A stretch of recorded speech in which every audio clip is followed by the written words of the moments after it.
Hello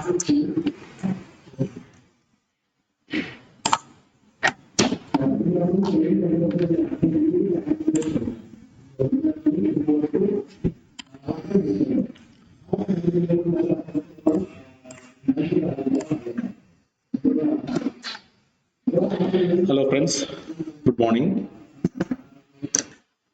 Good morning, sir. Okay. നമുക്ക് start ചെയ്യാം അല്ലേ? നമ്മള് കഴിഞ്ഞ സെക്ഷനിൽ കണ്ടിരുന്നത് ഗ്ലോബൽ മാർക്കറ്റ്സ് എങ്ങനെ നോക്കണം എന്നുള്ളത് കണ്ടിരുന്നു അല്ലെ? നിങ്ങൾക്ക് ഓർമ്മയുണ്ടോ ഏതൊക്കെ ഇൻഡെക്സുകളാണ് നമ്മൾ നോക്കുക എന്നുള്ളത്? നിങ്ങൾ പോയി എടുത്ത് നോക്കിയിരുന്നോ ട്രേഡിംഗ് വ്യൂല്? ഇന്നെങ്ങനെയാണ് ഇൻഡെക്സുകൾ? ബുള്ളിഷ് ആണോ ബെയറിഷ് ആണോ? നമ്മൾ എല്ലാ ദിവസവും ചെയ്യുന്ന കാര്യങ്ങൾ നിങ്ങൾ അതാ ദിവസം തന്നെ പോയി ചെയ്തു നോക്കാം. മാത്രമാണത് നിങ്ങൾ പിന്നെ ഡെയിലി ലൈഫിൽ യൂസ് ചെയ്യുള്ളൂ. ഫെനിൽ ജോസഫ്, ഓക്കെ, ബെയറിഷ് ആണ് അല്ലേ? അപ്പൊ നമ്മളത് എവിടെയാണ് കാണാൻ പറ്റുക? ഈ ഇൻഡെക്സുകൾ എവിടെയാണ് നമുക്ക് കാണാൻ പറ്റുക?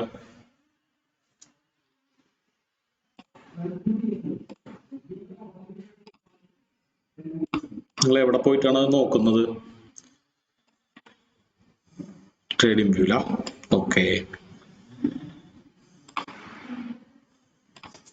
സ്ക്രീൻ എല്ലാവർക്കും വിസിബിൾ ആണല്ലോ അല്ലെ? സ്ക്രീൻ വിസിബിൾ അല്ലേ? ഒന്ന് തംസപ്പ് അടിക്കാമോ സ്ക്രീൻ കാണാൻ പറ്റുന്നുണ്ടെങ്കിൽ? ട്രേഡിംഗ് വ്യൂ കാണാൻ പറ്റുന്നില്ലേ? ഓക്കെ ഓക്കെ, സ്ക്രീൻ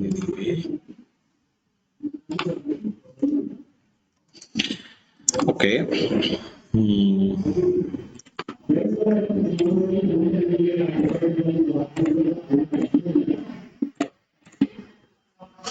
അപ്പൊ എങ്ങനെയാണ് നമ്മൾ മുമ്പ് പറഞ്ഞതിന്റെ ഒരു റിവിഷൻ വേണോ? നിങ്ങൾക്ക് മനസ്സിലുണ്ടോ ഏതൊക്കെ ഇൻഡെക്സുകളാണ് നോക്കേണ്ടതെന്നുള്ളത്?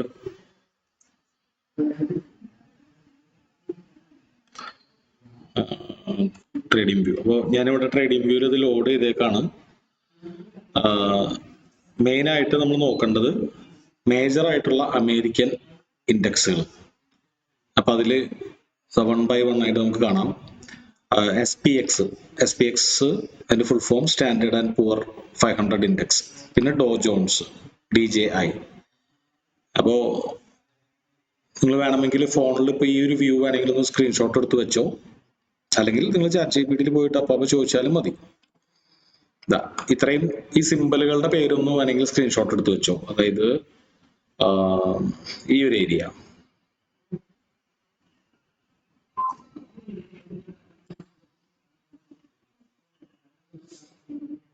ഓക്കെ.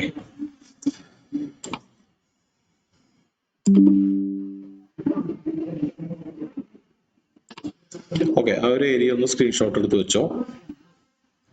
അപ്പൊ നമ്മൾ നോക്കേണ്ടത് ഇതുപോലൊരു 9 ഇൻഡെക്സുകൾ അല്ലെ?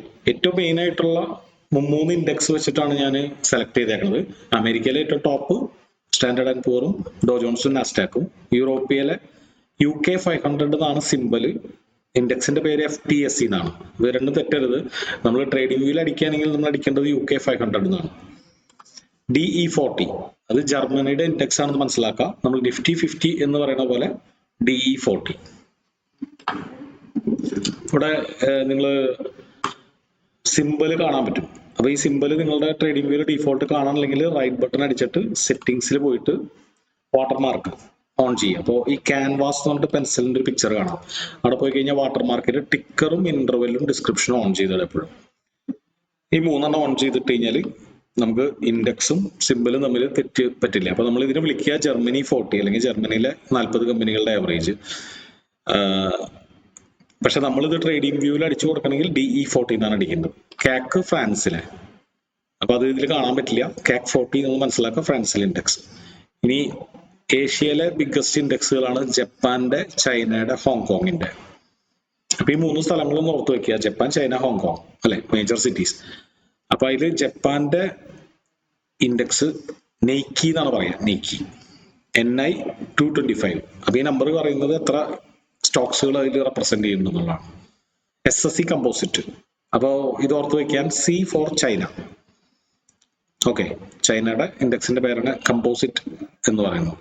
ഹോങ്കോങ് 50, നമ്മുടെ നിഫ്റ്റി 50 പോലെ ഹോങ്കോങ് 50. അപ്പൊ ഈ 9 ഇന്ന് ബെയറിഷ് ആണ് അല്ലെ. അപ്പൊ നമുക്ക് നിഫ്റ്റി എങ്ങനെയായിരിക്കും ഊഹിക്കാം, ബെയറിഷ് ആവാനാണ് സാധ്യത. പക്ഷെ പല കാരണങ്ങളാൽ ചിലപ്പോൾ ഇത് ഫോളോ ചെയ്തോളണമെന്നില്ല. ഇതൊരു ക്ലൂ മാത്രമാണ്. അപ്പൊ നമ്മളിത് മാത്രം നോക്കിയിട്ട് ഒരിക്കലും വാലുവേറ്റ് ചെയ്തു. ഇനി ക്രൂഡ് ഓയിലിന്റെ ഇൻഡെക്സുകൾ നമ്മളെപ്പോഴും നോക്കുന്നത് US ഓയിലും UK ഓയിലുമാണ്. അതിൽ നിഫ്റ്റിനെ ഏറ്റവും കൂടുതൽ ഇൻഫ്ലുവൻസ് ചെയ്യുന്നത് US ഓയിലാണ്. അപ്പൊ നമ്മൾ US ഓയിൽ നോക്കുകയാണെങ്കിൽ ഇപ്പോ ഇന്ന് സ്ലൈറ്റ്ലി ബെയറിഷ് ആണ് അല്ലെ. ഒരു ഡേ ചാർട്ട് എടുത്തു കഴിഞ്ഞാൽ നമുക്ക് ക്രൂഡ് ഓയിലിന്റെ പ്രൈസ് കൂൾ ഡൗൺ ആയിക്കൊണ്ടിരിക്കുകയാണ്, താഴത്തേക്ക് പോയിക്കൊണ്ടിരിക്കുക. അത് നമുക്ക് നിഫ്റ്റിക്ക് സ്ലൈറ്റ്ലി പോസിറ്റീവാണ്. അപ്പോൾ മേജർ ഇൻഡെക്സുകൾ നെഗറ്റീവാണ്. ക്രൂഡ് ഓയിലിന്റെ പ്രൈസ് പറയുന്നത് നിഫ്റ്റി പോസിറ്റീവാണ്, സ്ലൈറ്റ്ലി പോസിറ്റീവാണ് സാധ്യത. അതൊരു മിക്സഡ് റിസൾട്ട് ആണ് ഇതിൽ കിട്ടുന്നത്.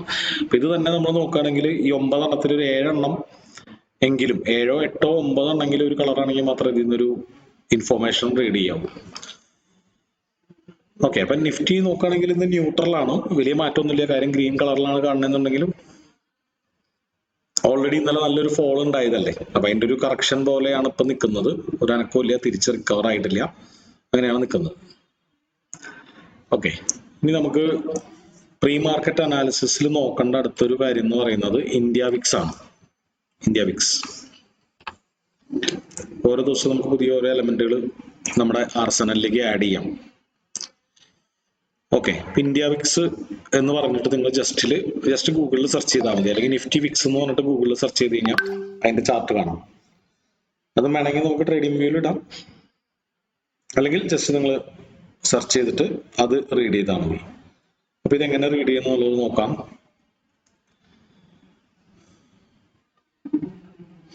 ഓക്കെ, അപ്പൊ ഇന്ത്യ വിക്സ് നമ്മൾ എടുക്കുമ്പോൾ നമ്മളിപ്പോ ഇൻട്രാഡേ ചെയ്യുന്ന ഒരാളാണെങ്കിൽ ഇന്ത്യ വിക്സ് ഏകദേശം ഒരു 5 ദിവസത്തെ നോക്കുന്നതാണ് ബെറ്റർ അല്ലെ. ഇപ്പൊ ഇതിലേക്ക് ഒരുപാട് ടൈം ഫ്രെയിം മേലെ കാണാം. ഇപ്പോ 1 ഡേ എന്ന് പറഞ്ഞു കഴിഞ്ഞാൽ ഇന്നത്തെയാണ് കാണിക്കുന്നത്. ഇന്നത്തെ നോക്കുന്നതിൽ ഒരു അർത്ഥമില്ല അല്ലെ. ഇത് വളരെ സ്കാൽപ്പിംഗ് മോഡിലാണ് നമ്മൾ സാധാരണ നോക്കാറില്ല. അപ്പൊ ബേസിക്കലി ഒരു സ്കാൽപ്പർ അല്ലെങ്കിൽ ഇൻട്രാഡേ ട്രേഡർ 5 ദിവസത്തെ ഇന്ത്യ വിക്സ് ആണ് നോക്കുക. ഇനി ഒരു സ്വിംഗ് ട്രേഡറെ സംബന്ധിച്ചിടത്തോളം നമുക്ക് വേണമെങ്കിൽ 1 മന്തിന്റെ, ഷോർട്ട് ടൈം സ്വിംഗ് ട്രേഡർ ആണെങ്കിൽ 1 മന്തിന്റെ, അതായത് നിങ്ങളിപ്പോൾ 2-3 ദിവസത്തേക്കുള്ള ഒരു ട്രേഡ് ആണെങ്കിൽ 1 മന്തിന്റെ, സ്റ്റോക്സുകളൊക്കെ കൺസിഡർ ചെയ്യുന്ന സമയത്ത് ലോങ് ടൈമിലേക്ക് ആണെങ്കിൽ 6 മന്ത്സിന്റെ. അപ്പൊ കൂടുതലായിട്ട് നമ്മൾ യൂസ് ചെയ്യുക 5 ഡേയ്സ് ആണ്. അപ്പൊ 5 ഡേയ്സിന്റെ ഇന്ത്യ വിക്സ് എന്താണ് പറയുന്നത്? ഇന്ത്യ വിക്സ് പറയുന്നത് ഇന്ത്യ വിക്സ് പെട്ടെന്ന് കയറിയിട്ടുണ്ട് അല്ലെ, ഭയങ്കരമായിട്ട് അടിച്ച് കയറിക്കൊണ്ടിരിക്കുകയാണ്. അപ്പൊ അതും സൂചിപ്പിക്കുന്നത് മാർക്കറ്റിൽ ബെയറിഷ് ആണെന്നാണ്. മാർക്കറ്റ് ജനറലി ബെയറിഷ് ആണെന്നാണ്. അപ്പോ ഇത് പല ആൾക്കാർ പറയും ഇതൊരു 14 മേളിലാണെങ്കിൽ കൂടുതലാണ്, 14 താഴെയാണെങ്കിൽ കുറവാണെന്നൊക്കെ പറയും. അപ്പോൾ ഒരിക്കലും നമ്മൾ ആ ഒരു ഇപ്പോൾ ChatGPT ചോദിച്ചാൽ അങ്ങനെയൊക്കെ തന്നെ പറയാം. അപ്പോൾ പക്ഷെ ഒരിക്കലും അങ്ങനെ ഒരു ബെഞ്ച് മാർക്ക് വെച്ച് വിക്സിനെ കാണരുത്. എപ്പോഴും നമ്മൾ വിക്സ് മെഷർ ചെയ്യുന്നത് പ്രീവിയസ് ഡേയ്സ് ആയിട്ട് കമ്പയർ ചെയ്യണം വേണ്ടത്. അതായത് വിക്സ് 15 ആണെങ്കിൽ കൂടുതൽ, 14 ആണെങ്കിൽ കുറവ്, അങ്ങനെ നമ്മൾ റീഡ് ചെയ്യരുത്. എപ്പോഴും നമ്മൾ പാസ്റ്റ് ഫ്യൂ ഡേയ്സ് ആയിട്ട് കമ്പയർ ചെയ്യുക. അപ്പൊ നമ്മൾ നിഫ്റ്റിയിൽ നമ്മൾ നോക്കാറുണ്ടല്ലോ, കഴിഞ്ഞ 3-4 ദിവസങ്ങളുടെ ഹൈയും ലോയും വളരെ പ്രസക്തമാണെന്ന് പറയാറുണ്ടല്ലോ. അതൊരു ഇൻട്രാഡേ ട്രേഡറെ സംബന്ധിച്ചിടത്തോളം. അതുപോലെ തന്നെ കഴിഞ്ഞ 3-4 ദിവസത്തെ വിക്സിനെ കമ്പയർ ചെയ്യുമ്പോൾ ഇപ്പൊ എങ്ങനെയാണ് വിക്സ് നിൽക്കുന്നത്, അപ്പൊ ഒരു പക്ഷെ കുറവാണെങ്കിൽ തന്നെ നമുക്ക് കൂടുതലാണെന്ന് പറയേണ്ടി വരും. ഫോർ എക്സാമ്പിൾ ജനറലി 14 താഴെയുള്ള അക്കങ്ങളൊക്കെ കുറവായിട്ടാണ് മാർക്കറ്റിൽ പറയാറെങ്കിലും ഇപ്പോ ശക്തമായിട്ട് ഇന്ത്യ വിക്സ് കയറിയിട്ടാണ് നിൽക്കുന്നത്. അപ്പൊ ഇന്ത്യ വിക്സ് നമ്മളോട് പറയുന്നത് ഓപ്ഷൻ സെല്ലേഴ്സ്, നമ്മൾ ഓപ്ഷൻ സെല്ലിംഗ് എന്താണെന്ന് കണ്ടല്ലോ അല്ലെ. ഓപ്ഷൻ സെല്ലേഴ്സ് എത്ര അകലെയാണ് സെല്ല് ചെയ്യുന്നതിനെ ബേസ് ചെയ്തിട്ടാണ് ഇന്ത്യ വിക്സ് ഫോർമുലേറ്റ് ചെയ്യുന്ന ഒരു ഘടകം. അതായത് മാർക്കറ്റിൽ ബിഗ് ക്യാപിറ്റലിന് ട്രേഡ് ചെയ്യുന്ന സെല്ലേഴ്സ് എപ്പോഴും മാർക്കറ്റിൽ ഒരു ഫിയർ കാണുന്നുണ്ട്, മാർക്കറ്റ് താഴേക്ക് വീഴാൻ സാധ്യതയുണ്ടെന്ന് കാണുന്നുണ്ട്. അതിന്റെ സൂചനയാണ് ഇന്ത്യ വിക്സ് എന്ന് പറയുന്ന വാല്യൂ. ഇപ്പൊ മൊത്തം ഓപ്ഷൻ ചെയിനിൽ നിന്നിട്ടാണ് ഇന്ത്യ വിക്സ് ഫോർമുലേറ്റ് ചെയ്തെടുക്കുന്നത്. ഓക്കെ അല്ലേ. അപ്പൊ നമുക്ക് 3 കാര്യങ്ങൾ ഇപ്പൊ നമ്മൾ പഠിച്ചു. എന്താണ് ഗ്ലോബൽ മാർക്കറ്റ്? അപ്പൊ ഇതിനൊക്കത്തിനും ഓൾമോസ്റ്റ് ഒരു സിമിലർ വെയിറ്റേജ് കൊടുക്കാം. ഗ്ലോബൽ മാർക്കറ്റിന് കുറച്ച് കൂടുതൽ ഇമ്പോർട്ടൻസ് കൊടുക്കാം. ഗ്ലോബൽ മാർക്കറ്റ് ഇപ്പോഴത്തെ ഒരു കാലഘട്ടത്തിൽ ക്രൂഡ് ഓയിൽ പ്രൈസ് കുറച്ച് കൂടുതൽ ഇമ്പോർട്ടൻസ് കൊടുക്കാം, ക്രൂഡ് ഓയിൽ. അതുപോലെ തന്നെ ഇന്ത്യ വിക്സ്. ഇപ്പൊ 3 ഫാക്ടേഴ്സ് അല്ലെ. അപ്പൊ നമ്മൾ ഇനി ഇവിടുന്ന് മുതൽ നമ്മൾ പ്രീ മാർക്കറ്റ് അനാലിസിസ് ചെയ്തതിന് ശേഷം നമുക്ക് നിഫ്റ്റിയിലേക്ക് തിരിച്ചു വരാം. നമ്മൾ നിഫ്റ്റിയിൽ നേരെ പോയി ചാർട്ടിൽ ട്രേഡ് ചെയ്യാതെ നമുക്ക് ആദ്യം തന്നെ ബുള്ളിഷ് ആണോ ബെയറിഷ് ആണോ എന്നുള്ള റിവ്യൂ ഉണ്ടാക്കിയതിനു ശേഷം മാർക്കറ്റ് തിരിച്ചു വരാം. അപ്പൊ എല്ലാം കൊണ്ടും ഇപ്പൊ ജനറലി കാണുന്നത് എന്താണ്, മാർക്കറ്റ് ബെയറിഷ് ആണ്. അപ്പൊ ഈ ഒരു ദിവസം നമ്മൾ എപ്പോഴും ബെയറിഷ് ട്രേഡുകൾക്കാണ് കൂടുതൽ പ്രയോറിറ്റി കൊടുക്കേണ്ടത്. ഇനി ബാക്കിയെല്ലാം ചാർട്ടിലാണ്. ഓക്കെ, അപ്പൊ നമുക്ക് പതിവ് പോലെ തന്നെ ചാർട്ടിൽ പോയിട്ട് നമ്മൾ ഇന്ന് മാർക്ക് ചെയ്യാറുള്ള പോലെ തന്നെ previous days highs and lows, support and resistance mark ചെയ്യാം. ഇപ്പൊ പ്രൈസ് നിൽക്കുന്നതിന് തൊട്ട് മേലെയും താഴെയുമുള്ള സപ്പോർട്ട് ആൻഡ് റെസിസ്റ്റൻസ് അല്ലേ.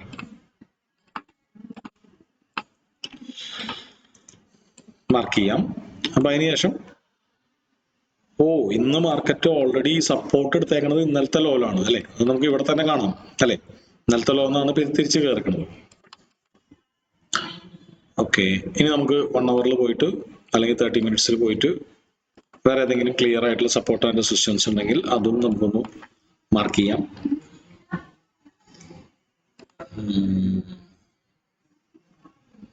ഇതൊന്നൊരു തിക്ക് സപ്പോർട്ടായിട്ട് മാർക്ക് ചെയ്തു. ഇവിടെയാണ് നമ്മളൊന്ന് സെല് ചെയ്യാനുള്ള ഒരു ഓപ്പർച്യൂണിറ്റി നോക്കാൻ പോകുന്നത്. റൗണ്ട് നമ്പർ മാർക്ക് ചെയ്യാം. 24,000 നമുക്ക് റൗണ്ട് നമ്പർ മാർക്ക് ചെയ്യുമ്പോൾ ഈ കോർഡിനേറ്റ്സിൽ പോയിട്ട് എപ്പോഴും ടൈപ്പ് ചെയ്ത് കൊടുക്കുന്ന ഒരു ശീലാക്കാം അല്ലെ. 24,000 മാർക്ക് ചെയ്തു. പലപ്പോഴും ഞാൻ പേഴ്സണലി യൂസ് ചെയ്യുന്ന ഒരു ബ്ലാക്ക് കളറാണ് അതിന് വേണ്ടി. അല്ലെങ്കിൽ നമുക്ക് ഇതുപോലെ ഒരു ടെംപ്ലേറ്റ് സേവ് ചെയ്യാം, റൗണ്ട് നമ്പർ നിന്ന് എഴുതി വയ്ക്കാം. ഓക്കെ, റൗണ്ട് നമ്പർ ഏറ്റവും കൂടുതൽ പ്രയോറിറ്റി കൊടുക്കുന്നത് 1000-500 ഗുണിതങ്ങൾക്കാണ്. എന്നാൽ 100ന്റെ ഗുണിതങ്ങൾക്കും നമുക്ക് ഇമ്പോർട്ടൻസ് കൊടുക്കാൻ വേണമെങ്കിൽ ചെറിയ തിന്നായിട്ടുള്ള ബ്ലാക്ക് ലൈൻ ആയിട്ട് അത് നമുക്ക് വരയ്ക്കാം. എപ്പോഴും നമ്മളൊരു സപ്പോർട്ടിനെ ബേസ് ചെയ്തുകൊണ്ട് റൗണ്ട് നമ്പർ നിൽക്കുകയാണെങ്കിൽ അത് വരച്ചേക്കാം. ഫോർ എക്സാമ്പിൾ ഇവിടെ 23,800 സപ്പോർട്ട്, മുമ്പത്തെ സപ്പോർട്ടിനെ ബേസ് ചെയ്തിട്ടാണ് നിൽക്കുന്നത് അല്ലെ. അപ്പൊ നമുക്ക് 23,800 കൂടി മാർക്ക് ചെയ്യാം. 23,800 അതിനൊരു സ്മോൾ റൗണ്ട് നമ്പർ നമുക്കൊരു പേര് കൊടുത്ത് മാർക്ക് ചെയ്യാം. സ്മോൾ റൗണ്ട് നമ്പർ അല്ലെങ്കിൽ ജസ്റ്റ് വരച്ചു കഴിഞ്ഞാലും നമുക്ക് പേര് കൊടുക്കണമെന്നില്ല. നമുക്ക് ആ ബ്ലാക്ക് ലൈൻ കണ്ടാൽ നമുക്ക് മനസ്സിലാക്കാൻ പറ്റണം. ഞാൻ നിങ്ങൾക്ക് മനസ്സിലാക്കാൻ വേണ്ടി ഇവിടെ വെച്ചേക്കണമെന്നുള്ളൂ. ഓക്കെ, അപ്പോൾ വാട്ട് പിൻ പോയിന്റ് റിവേഴ്സൽ അല്ലെ. കറക്റ്റ് ആ 23,800 നിന്നാണ് മാർക്കറ്റ് ഇപ്പോൾ റിവേഴ്സ് ചെയ്തുകൊണ്ടിരിക്കുന്നത്. അപ്പൊ ഇവിടെയും ഇതുപോലെ തന്നെ സംഭവിച്ചിട്ടുണ്ട്. കണ്ടോ, 23,800 ഇവിടെ ഭയങ്കര കാര്യമായിട്ട് റെസ്പെക്റ്റഡ് ആണ്. നമുക്ക് വേണമെങ്കിൽ ഇതൊന്ന് അറിയാൻ വേണ്ടിയിട്ട് നമുക്ക് ഈ ഒരു റൗണ്ട് നമ്പർ ഇവിടെ നിന്നേ മാർക്ക് ചെയ്ത് തരാം. ഇതിനുള്ളിലാണ് ഇനി നമ്മൾ ട്രേഡിംഗ് ഓപ്പർച്യൂണിറ്റി നോക്കുന്നത്. ഇന്നലെ ഡ്രാസ്റ്റിക് ആയിട്ടുള്ള ഇതുപോലെ ഒരു ഫോളോ ഉള്ളതുകൊണ്ട് നമുക്ക് മനസ്സിലാക്കാം മാർക്കറ്റ് ഏത് ട്രെൻഡിലാണ്. ഇപ്പോൾ മാർക്കറ്റ് ബേസിക് നോക്കുകയാണെങ്കിൽ സൈഡ് വൈസ് ആയിട്ടാണ് പോയിക്കൊണ്ടിരിക്കുന്നത്. ഇനിയിപ്പോൾ ഒരു ട്രെൻഡ് ഉണ്ടോ എന്ന് നോക്കി കഴിഞ്ഞാൽ ഏത് ട്രെൻഡാണ് നിങ്ങൾക്ക് കാണാൻ പറ്റുന്നത്. അപ്പൊ നമുക്കൊരു ഫിബൊനാച്ചി ടൂളിനെ ഡിപ്പെൻഡ് ചെയ്യണമെന്ന് വിചാരിക്കാം. അപ്പൊ നമ്മൾ ഏത് ട്രെൻഡിലാണെന്നാണ് മാർക്കറ്റ് നോക്കിയാൽ പറയാൻ പറ്റുക. എന്താണ് ഡൗൺ ട്രെൻഡ് അല്ലേ അല്ലെ. ഇപ്പൊ നമുക്ക് ഇത് നമ്മളുടെ പെർസെപ്ഷൻ പോലെ ഇരിക്കും, നമ്മൾ നോക്കുന്ന ആംഗിൾ പോലെ ഇരിക്കും. ഇപ്പൊ നമുക്ക് വേണമെങ്കിൽ ഇത് സൈഡ് വൈസ് ആയിട്ടാണ് പോകണമെന്ന് പറയാം. പക്ഷെ നമ്മൾ ഒരു കുറച്ച് ക്ലാരിറ്റിക്ക് നമ്മൾ നോക്കേണ്ടത് എങ്ങനെയാണ്, മാർക്കറ്റ് ഒരു ലോവർ ഹൈ ഇവിടെ ഉണ്ടാക്കിയിട്ടുണ്ട് അല്ലെ. അപ്പൊ ശരിക്കും പറഞ്ഞാൽ ഇത് സിമിലർ ഹൈ ആണെങ്കിൽ നമ്മൾ കൂട്ടാൻ പാടില്ല, കുറച്ച് താഴെയാണ് അല്ലെ. കുറച്ചുകൂടി താഴെയാണെങ്കിൽ ബെറ്റർ ആയി. ഓക്കെ, അപ്പൊ ലോവർ ഹൈ ഇവിടെ ഉണ്ടാക്കിയിട്ടുണ്ട്, അതുപോലെ തന്നെ ഒരു ലോവർ ലോ ഇവിടെ ഉണ്ടാക്കിയിട്ടുണ്ട് അല്ലെ. അപ്പൊ ഈ മാർക്കറ്റിന്റെ സ്ട്രക്ചർ വെച്ചിട്ട് വേണം നമ്മൾ ഇത് ബുള്ളിഷ് ആണോ ബെയറിഷ് ആണോ എന്ന് തീരുമാനിക്കാൻ. അപ്പൊ ഇന്നലത്തെ ഈ ഒരു വലിയ ഫോൾ ആണ് മാർക്കറ്റിൽ ഒരു ലോവർ ലോ ഉണ്ടാക്കിയത്. ലോവർ ഹൈ ഓൾറെഡി ഉണ്ട്, അതായത് മാർക്കറ്റിന് പുതിയൊരു ഹൈ ഉണ്ടാക്കാൻ പറ്റാതെ നിൽക്കുന്ന സമയത്താണ് മാർക്കറ്റ് ഫോളോ ചെയ്തത് അല്ലെ. അപ്പൊ നമുക്ക് ഇവിടെ ഫിബൊനാച്ചി ടൂൾ എടുത്തിട്ട് നമുക്ക് വരയ്ക്കാം. പ്രീവിയസ് ഇമ്പൾസീവ് മൂവ്, ഏറ്റവും അവസാനമായി ഉണ്ടാക്കിയ ഇമ്പൾസീവ് മൂവിന്റെ ലോ ടു ഹൈ ആണ് നമ്മൾ വരയ്ക്കുന്നത് അല്ലെ. അപ്പൊ അതിൽ നമ്മൾ ഈ ലെവല് നമ്മൾ മാർക്ക് ചെയ്യണ്ട. നിഫ്റ്റിയിൽ എപ്പോഴും നല്ലത് ഒരു സോണിൽ നിന്ന് ട്രേഡ് എടുക്കണേക്കാളും ആ എക്സാക്ട് ഫിബൊനാച്ചിയിൽ റെസ്പെക്ട് ചെയ്യണമെങ്കിൽ മാത്രം ട്രേഡ് എടുക്കാം. ഓക്കെ, അപ്പോൾ ഫിബൊനാച്ചി 61 78 ഞാൻ മാർക്ക് ചെയ്ത് വേണമെങ്കിൽ കുറച്ച് കട്ടി കുറച്ചിടാം. അപ്പൊ ഇവിടെ പോയി നമുക്ക് ഇതിന്റെ ഉള്ളില് കിട്ടുന്നില്ലല്ലോ. ഇതിന്റെ അടിയിൽ ഒരു ലൈൻ ഉണ്ടായിരുന്നു, അത് കട്ടി കുറച്ചാൽ മതി, അല്ലെങ്കിൽ ലെവൽസ് ലൈൻ ഒന്ന് കുറച്ചിട്ടേക്കാം. ഫിബൊനാച്ചി മാർക്ക് ചെയ്യുന്നതൊക്കെ നമ്മൾ പറഞ്ഞിരുന്നു അല്ലെ. 78% ആയിട്ട് റൈറ്റ് സൈഡിൽ വ്യക്തമായിട്ട് കാണാവുന്ന തരത്തിൽ മാർക്ക് ചെയ്യാം. അപ്പൊ ചാർട്ട് എത്ര സൂം ചെയ്താലും സൂം ഔട്ട് ചെയ്താലും നമുക്ക് ഈ കാര്യങ്ങളൊക്കെ round number, fib levels, lines ഇതൊക്കെ നമുക്ക് റൈറ്റ് സൈഡിൽ കാണാം. അപ്പൊ ഇനി നമുക്ക് റൗണ്ട് നമ്പറും ഫിബൊനാച്ചി 61 അലൈൻ ചെയ്തിരിക്കുന്ന ആ ഒരു സ്പോട്ട് കുറച്ച് ഇമ്പോർട്ടൻസ് കൂടുതൽ കൊടുക്കാം. അത് ഇവിടെയും ഈ പറഞ്ഞ പോലെ ഒരു റെസിസ്റ്റൻസ് ആയിട്ട് മാർക്ക് ചെയ്ത സ്ഥലമാണ് അല്ലെ. ഈ ഒരു ലെവലിലൊക്കെ നമുക്കൊരു ആദ്യത്തെ ഒരു സെല്ലിംഗ് ഓപ്പർച്യൂണിറ്റി പ്ലാൻ ചെയ്യാം. രണ്ടാമത്തെ സെല്ലിംഗ് ഓപ്പർച്യൂണിറ്റി എന്ന് പറയുന്നത് ഈ ഫിബൊനാച്ചി 78-ലാണ്. ഓക്കെ, അപ്പൊ കൂടുതൽ സാധ്യത റൗണ്ട് നമ്പർ കൂടി ഉള്ളതുകൊണ്ട് ഇവിടെ നിന്ന് റിപ്പൽ ചെയ്യാനുള്ള സാധ്യത കൂടുതലുണ്ട്. ഓക്കെ, പിന്നെ നമുക്ക് സൂം ചെയ്ത് 5 മിനിറ്റിലേക്ക് വരാം. 5 മിനിറ്റിലേക്ക് വന്നാൽ എന്താണ് നമുക്ക് കാണാൻ പറ്റുക? ഒരു നല്ല ഡൗൺ ട്രെൻഡ് ആണ്. അതിൽ നമുക്കിനി മുമ്പത്തെ ഫ്ലിപ്പ് സോൺ ചെയ്യുന്നു. ഫ്ലിപ്പ് സോൺ എന്ന് പറഞ്ഞാൽ എന്താണ്? മാർക്കറ്റ് പല പ്രാവശ്യം, അല്ലെങ്കിൽ കീ ലെവൽ എന്ന് പറയാം, ഒരു ഇമ്പോർട്ടന്റ് ലെവൽ. അതായത് മാർക്കറ്റ് പല പ്രാവശ്യം റെസിസ്റ്റൻസും സപ്പോർട്ടുമായിട്ടുള്ള ഈ 24,000 എന്ന് പറയുന്ന റൗണ്ട് നമ്പർ. അത് മുമ്പത്തെ ദിവസങ്ങളിൽ നോക്കുകയാണെങ്കിൽ ഒരുപാട് സ്ഥലങ്ങളിൽ ഇതൊക്കെ ബഹുമാനിക്കപ്പെട്ടിട്ടുണ്ട് അല്ലെ. ഇവിടെ റെസിസ്റ്റൻസ് ആയിട്ടുണ്ട്, ഇവിടെ സപ്പോർട്ട് ആയിട്ടുണ്ട്. അപ്പൊ റൗണ്ട് നമ്പർ 24,000-ന്റെ അടുത്ത് കിടക്കുമ്പോൾ ആ 24,000 മാത്രം പഠിച്ചിരുന്നെങ്കിൽ നിങ്ങൾക്ക് ഈ ഓപ്പർച്യൂണിറ്റീസ് ഒക്കെ കിട്ടിയാണ് അല്ലെ. നമ്മുടെ ക്ലാസ് തുടങ്ങിയതിന് ശേഷമാണ് ഈ റൗണ്ട് നമ്പറിൽ ഇത്ര വലിയ ട്രെയിനിങ്സ് ഉണ്ടായത്. അപ്പൊ അതും നല്ല ഷൂട്ടിംഗ് സ്റ്റാറും എന്താ പറയാ, ബുള്ളിഷ് ഹാമറും ഷൂട്ടിംഗ് സ്റ്റാർ ഒക്കെ നല്ല ക്ലൂ തന്നിട്ട് തന്നെയാണ് സംഭവിച്ചേക്കുന്നത്. അപ്പൊ ഇനി നമുക്ക് വീണ്ടും പ്രതീക്ഷിക്കാം ഇന്നും ആ റൗണ്ട് നമ്പറിൽ ഒരു സ്പാർക്ക്, നല്ലൊരു കാൻഡിൽസ്റ്റിക് പാറ്റേൺ കിട്ടുകയാണെങ്കിൽ, അല്ലെങ്കിൽ റിവേഴ്സൽ കിട്ടുകയാണെങ്കിൽ നമുക്കൊരു ട്രേഡിംഗ് ഓപ്പർച്യൂണിറ്റി എടുക്കാം. ഓക്കെ, അപ്പൊ ഇവിടുന്ന് അടുത്ത ബെയറിഷ് ഓപ്പർച്യൂണിറ്റി എന്ന് പറയുന്നത് റൗണ്ട് നമ്പറിൽ നമുക്ക് ഇവിടെ ഒരു ഷോർട്ട് പൊസിഷൻ ടൂൾ എടുത്തിട്ട് മാർക്ക് ചെയ്യാം. നമ്മുടെ സ്റ്റോപ്പ് ലോസ് ഏകദേശം ഇവിടെ വരും. ടാർഗറ്റ് 1-2. അത് മാർക്കറ്റ് തിരിച്ചതിന് ശേഷം നമുക്ക് ഫൈൻ ട്യൂൺ ചെയ്ത് വെക്കാൻ പറ്റുള്ളൂ അല്ലെ. നമുക്കൊരു റഫ് ഡ്രാഫ്റ്റ് ഉണ്ടാക്കി വെച്ചേക്കാം. ഇനി മാർക്കറ്റിൽ താഴേന്ന് ഇപ്പൊ 23,800 നല്ലൊരു സപ്പോർട്ടാണ് നമ്മൾ കണ്ടു അല്ലെ. അപ്പൊ മുമ്പൊക്കെ റെസ്പെക്ട് ചെയ്തിട്ടുള്ള ലെവലാണ്, തിരക്കേടില്ല. അപ്പൊ നമുക്ക് എന്ത് ചെയ്യാം? ഇവിടുന്ന് താഴേന്ന് മുകളിലേക്ക് പോകുമ്പോൾ വേണമെങ്കിൽ ഒരു ട്രേഡ് പ്ലാൻ ചെയ്യാം. പക്ഷെ എപ്പോഴും നമ്മൾ ട്രെൻഡിന് അനുകൂലമായിട്ട് ചെയ്യുന്ന ട്രേഡ് ആയിരിക്കണം നമ്മുടെ മെയിൻ ട്രേഡ്. നമ്മൾ കുറച്ച് കൂടുതൽ റിസ്ക് എടുത്ത് ട്രേഡ് ചെയ്യേണ്ട ഒരു ട്രേഡ്. അതായത് ഫോർ എക്സാമ്പിൾ നമ്മളുടെ ക്യാപിറ്റലിന്റെ 1% റിസ്ക് എടുക്കണമെങ്കിൽ, അല്ലെങ്കിൽ 2% റിസ്ക് എടുക്കണമെങ്കിൽ വേണമെങ്കിൽ കൗണ്ടർ ട്രേഡ് എന്ന് പറഞ്ഞാൽ ഓപ്പോസിറ്റ് ഡയറക്ഷനിലുള്ള ട്രേഡിന് വേണമെങ്കിൽ ഒരു 0.5% 0.33% റിസ്ക് എടുക്കാം. അപ്പൊ നമുക്ക് അതെങ്ങനെയാണ് വരിക? അപ്പൊ ഇന്ന് മാർക്കറ്റ് ബെയറിഷ് ആണെന്ന് പറഞ്ഞ സ്ഥിതിക്ക് നമ്മൾ 24,000 റൗണ്ട് നമ്പറിൽ നിന്നുള്ള ട്രേഡിനാണ് കൂടുതൽ ഇമ്പോർട്ടൻസ് കൊടുക്കുന്നത്. അപ്പൊ ഇനി വരുന്നത് മാർക്കറ്റ് താഴോട്ട് വന്നുകൊണ്ടിരിക്കുന്ന market, lower low, lower high, lower low, lower high, ഇവിടം വരെ മാർക്കറ്റ് താഴേക്കായിരുന്നു അല്ലെ. ഇനിയിപ്പോ ഇവിടെ നിന്നാണ് ഇപ്പൊ ഒരു ഹൈ ഉണ്ടാക്കിക്കൊണ്ടിരിക്കുന്നത്. അപ്പൊ ഈ ഒരു ഹൈ ഇപ്പൊ ഓൾറെഡി ബ്രേക്ക് ചെയ്ത് ക്ലോസ് ചെയ്തു. ഇതും കൂടിയും ബ്രേക്ക് ചെയ്താൽ കുറച്ചുകൂടി ബെറ്റർ ആയി. ഇവിടെ വരെ വന്നിട്ട് തിരിച്ച് താഴേക്ക് ഒപ്റ്റിമൽ ട്രേഡിംഗ് എൻട്രി സോണിലേക്ക് വരാണെങ്കിൽ നമുക്ക് അടുത്തൊരു ട്രേഡിംഗ് ഓപ്പർച്യൂണിറ്റി നോക്കാം. ഇവിടെ നമുക്കൊരു ബുള്ളിഷ് ട്രേഡ് പ്ലാൻ ചെയ്യാം. നമ്മുടെ സ്റ്റോപ്പ് ലോസ് പ്രീവിയസ് സ്വിംഗ് ലോക്കി തൊട്ട് താഴെ, അല്ലെങ്കിൽ 23,800 ആ മുമ്പത്തെ സ്വിംഗ് ലോക്കി താഴെ വെക്കുക. ടാർജറ്റ് 24,000 താഴെ വെക്കുക. അപ്പൊ 1:2 കൊടുത്താലും മതി. 1:2 ബിഗിനേഴ്സിന് എപ്പോഴും 1:2 കൊടുക്കുന്നതാണ് ബെറ്റർ അല്ലെ. അപ്പോ മുകളിൽ നമ്മള് ഇത് വളരെ കോഷ്യസ് ആയിട്ട് എടുക്കണം. അതായത് ഇവിടുന്ന് മാർക്കറ്റ് സ്ട്രക്ചർ ഷിഫ്റ്റ് ഉണ്ടായതിനു ശേഷം തിരിച്ച് താഴേക്ക് വന്നാൽ മാത്രം, കയറിപ്പോണി ഒന്നും മൈൻഡേ ചെയ്യുന്നില്ല. ഓക്കെ, അപ്പൊ ഇത് വളരെ ശ്രദ്ധയോടുകൂടി എടുക്കണം. കാരണം ഇത് കൗണ്ടർ ട്രേഡ് ആണ്. നമ്മൾ മെയിൻ ഒഴുക്കിന് അഗെയിൻസ്റ്റ് ആയിട്ട് നീന്താണ്. അപ്പോൾ വിജയിക്കാനുള്ള സാധ്യത കുറവാണ്. അതുകൊണ്ട് വളരെ സൂക്ഷിച്ച് കൃത്യമായിട്ട് സിഗ്നലൊക്കെ കിട്ടി തിരിച്ചതിന് ശേഷം, കൺഫർമേഷന് ശേഷം എടുക്കണം. മുകളിലേക്ക് പോയിട്ട് തിരിച്ച് താഴേക്ക് വരുമ്പോൾ നേരെ അത് ക്ലോസ് ചെയ്ത് പൂളി താഴത്തേക്ക് പോകാനുള്ള സാധ്യത കൂടുതലാണ്. അപ്പൊ കൺഫർമേഷന് ശേഷം എടുക്കണം. അപ്പോൾ അതാണ് ഈ കൺഫർമേഷൻ ആണ് മാർക്കറ്റ് സ്ട്രക്ചർ ഷിഫ്റ്റ്. പിന്നെ ഇവിടെ വീണ്ടും തിരിച്ചു വരുമ്പോൾ ഒരു മിനിറ്റിന്റെ സ്ട്രക്ചറിൽ ഇവിടെ തിരിച്ചു വരുമ്പോൾ വീണ്ടും ഇവിടെ നല്ലൊരു സ്പാർക്ക് കിട്ടണമെങ്കിൽ മാത്രം എടുക്കാം. എന്നാൽ റൗണ്ട് നമ്പറിൽ നിന്ന് നമുക്ക് സെല് ചെയ്യാൻ അധികം കോൺഷ്യസ് ആവേണ്ട കാര്യമില്ല. നമ്മളിവിടെ എത്തിയിട്ടൊരു നമ്മൾ പഠിച്ചൊരു കാൻഡിൽസ്റ്റിക് പാറ്റേൺ വരണമെങ്കിലോ, അല്ലെങ്കിൽ സിംപ്ലി ഹൈക്കനാഷി 5 മിനിറ്റിൽ 5 മിനിറ്റിൽ ഹൈക്കനാഷി ചുമ്മാ റെഡ് ആയാൽ മതി. ഇവിടെ നിന്ന് ഇങ്ങോട്ട് തിരിക്കുമ്പോൾ നമ്മൾ വിജയിക്കാനുള്ള സാധ്യത കുറച്ചുകൂടി കൂടുതലാണ്. അപ്പൊ ഇവിടെ എത്തിയിട്ട് ഹൈക്കനാഷി റെഡ് ആയാൽ നമുക്ക് വാങ്ങാം. ഇനി ഇവിടുന്ന് മാർക്കറ്റ് കൺസോൾഡേറ്റ് ചെയ്തിട്ട് മുകളിലേക്ക് പോയാൽ ട്രേഡ് ചെയ്യണം എന്നുള്ളത്, 23,000 മാർക്കറ്റ് കൺസോൾഡേറ്റ് ചെയ്ത് മുകളിലേക്ക് പോവുകയാണെങ്കിൽ ട്രേഡ് ചെയ്യണം എന്നുള്ളത് നമുക്ക് നോക്കാം. ഇവിടെ ഒരു ചെറിയ പ്രശ്നം എന്ന് വെച്ച് കഴിഞ്ഞാല് കുഴപ്പമില്ല. കാരണം എന്ന് വെച്ച് കഴിഞ്ഞാല് ഈ ഫിബൊനാച്ചി 678 വീണ്ടും തിരിക്കാനുള്ള സാധ്യതയുണ്ട്. അപ്പൊ നമ്മൾ എടുക്കുന്ന ട്രേഡിൽ നമുക്ക് അറ്റ്ലീസ്റ്റ് ഒരു 1:2 റിസ്ക് റിവാർഡെങ്കിലും കിട്ടാവുന്ന തരത്തിൽ എടുക്കാവൂ. 1:2 ഉണ്ടെങ്കിൽ മാത്രം എടുക്കാവൂ. ഈ 78 മുമ്പ് നമുക്ക് ഇറങ്ങാൻ പറ്റണം.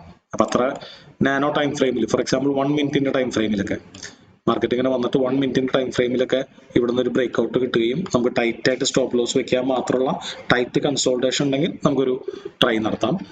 അതല്ലെങ്കിൽ പിന്നെ ഇവിടുന്ന് എടുക്കാൻ നിൽക്കരുത്. പിന്നെ അടുത്തൊരു ഓപ്പർച്യൂണിറ്റി എന്ന് പറയുന്നത് 78 നിന്ന് സെല് ചെയ്യലാണ്. അപ്പൊ ഇത് ഓപ്പർച്യൂണിറ്റി നമ്പർ 3.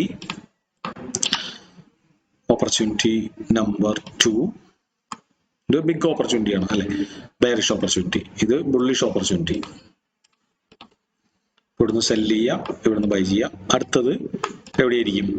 ഇവിടെ നിന്ന് ഈ 78 കറക്റ്റ് റെസ്പെക്ട് ചെയ്തിട്ട് താഴത്തേക്ക് വീഴണമെങ്കിൽ മാത്രം നമുക്ക് ഒരു ട്രേഡ് എടുക്കാം. അപ്പോൾ ഇതാണ് ഓപ്പർച്യൂണിറ്റി നമ്പർ 4. അതായത് ഇവിടെ നിന്ന് ഇവിടെ വെച്ച് തിരികെയാണെങ്കിൽ.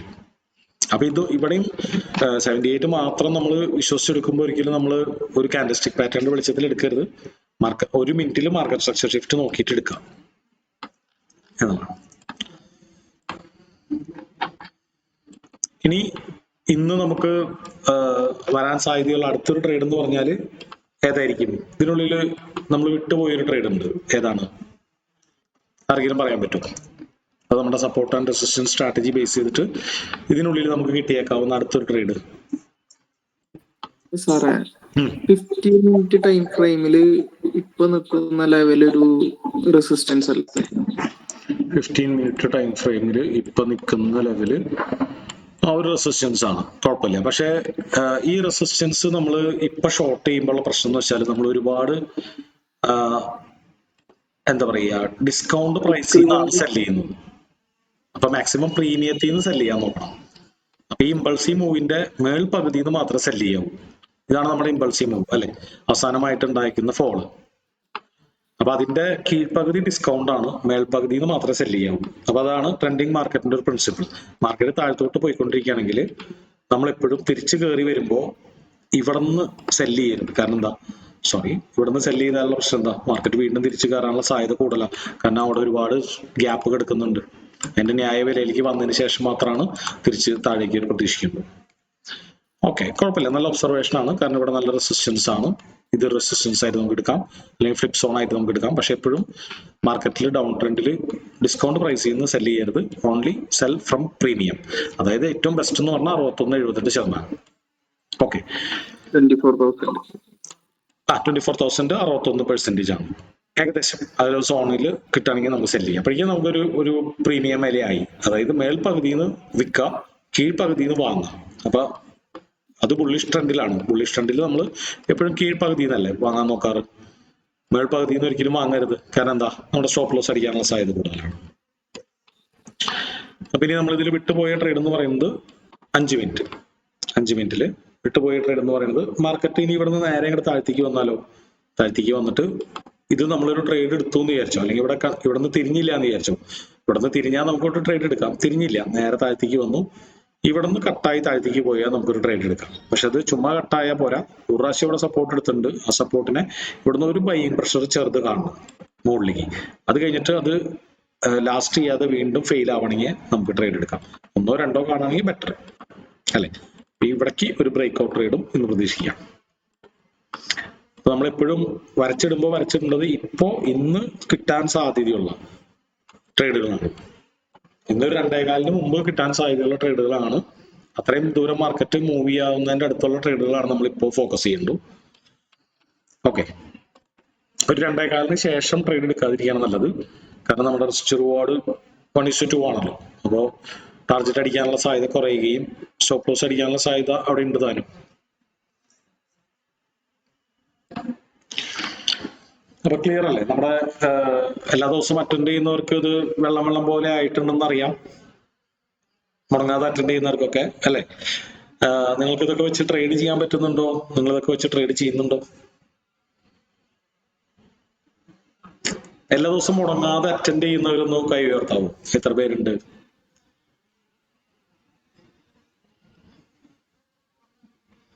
ഓക്കെ, അവർക്ക് എല്ലാവർക്കും ക്ലിയർ ആണോ? നല്ല ക്ലാരിറ്റി ഉണ്ടോ? മുടങ്ങിയവർക്ക് എനിക്ക് തോന്നുന്നു ഇപ്പോഴും ചെറിയ ഡൗട്ട്സുകൾ ഉണ്ടാവാം. ഈ അടുത്തൊക്കെ സ്റ്റാർട്ട് ചെയ്തവർക്ക് 92-93 ബാച്ചിലുള്ള സ്റ്റുഡൻസ് ഇതിൽ ഓൾറെഡി ഉണ്ടല്ലോ അല്ലെ. അവർക്ക് എങ്ങനെയാണ് ഇപ്പൊ? അവർക്ക് ഒരു ആഴ്ച എങ്ങാണ്ടല്ലേ, ഒരു 3-4 സെക്ഷൻ അല്ലേ കഴിഞ്ഞിട്ടുണ്ടാവുള്ളൂ. സ്ട്രാറ്റജി പക്കയായോ? എങ്ങനെയാണ് നിങ്ങൾ ട്രേഡ് എടുത്ത് തുടങ്ങിയോ? പൈസ ഇട്ടിട്ടോ പേപ്പർ ട്രേഡോ ഏതെങ്കിലും സ്റ്റാർട്ട് ചെയ്തോ? ആരൊക്കെയാണ് പൈസ ഇട്ട് ട്രേഡ് ചെയ്യുന്നത്? ഓപ്ഷൻസ് ആരെങ്കിലും പൈസ ഇട്ട് ട്രേഡ് ചെയ്യുന്നുണ്ടോ? റിയൽ മണി വെച്ച് ജസ്റ്റ് ഒന്ന് കൈ ഉയർത്താവോ?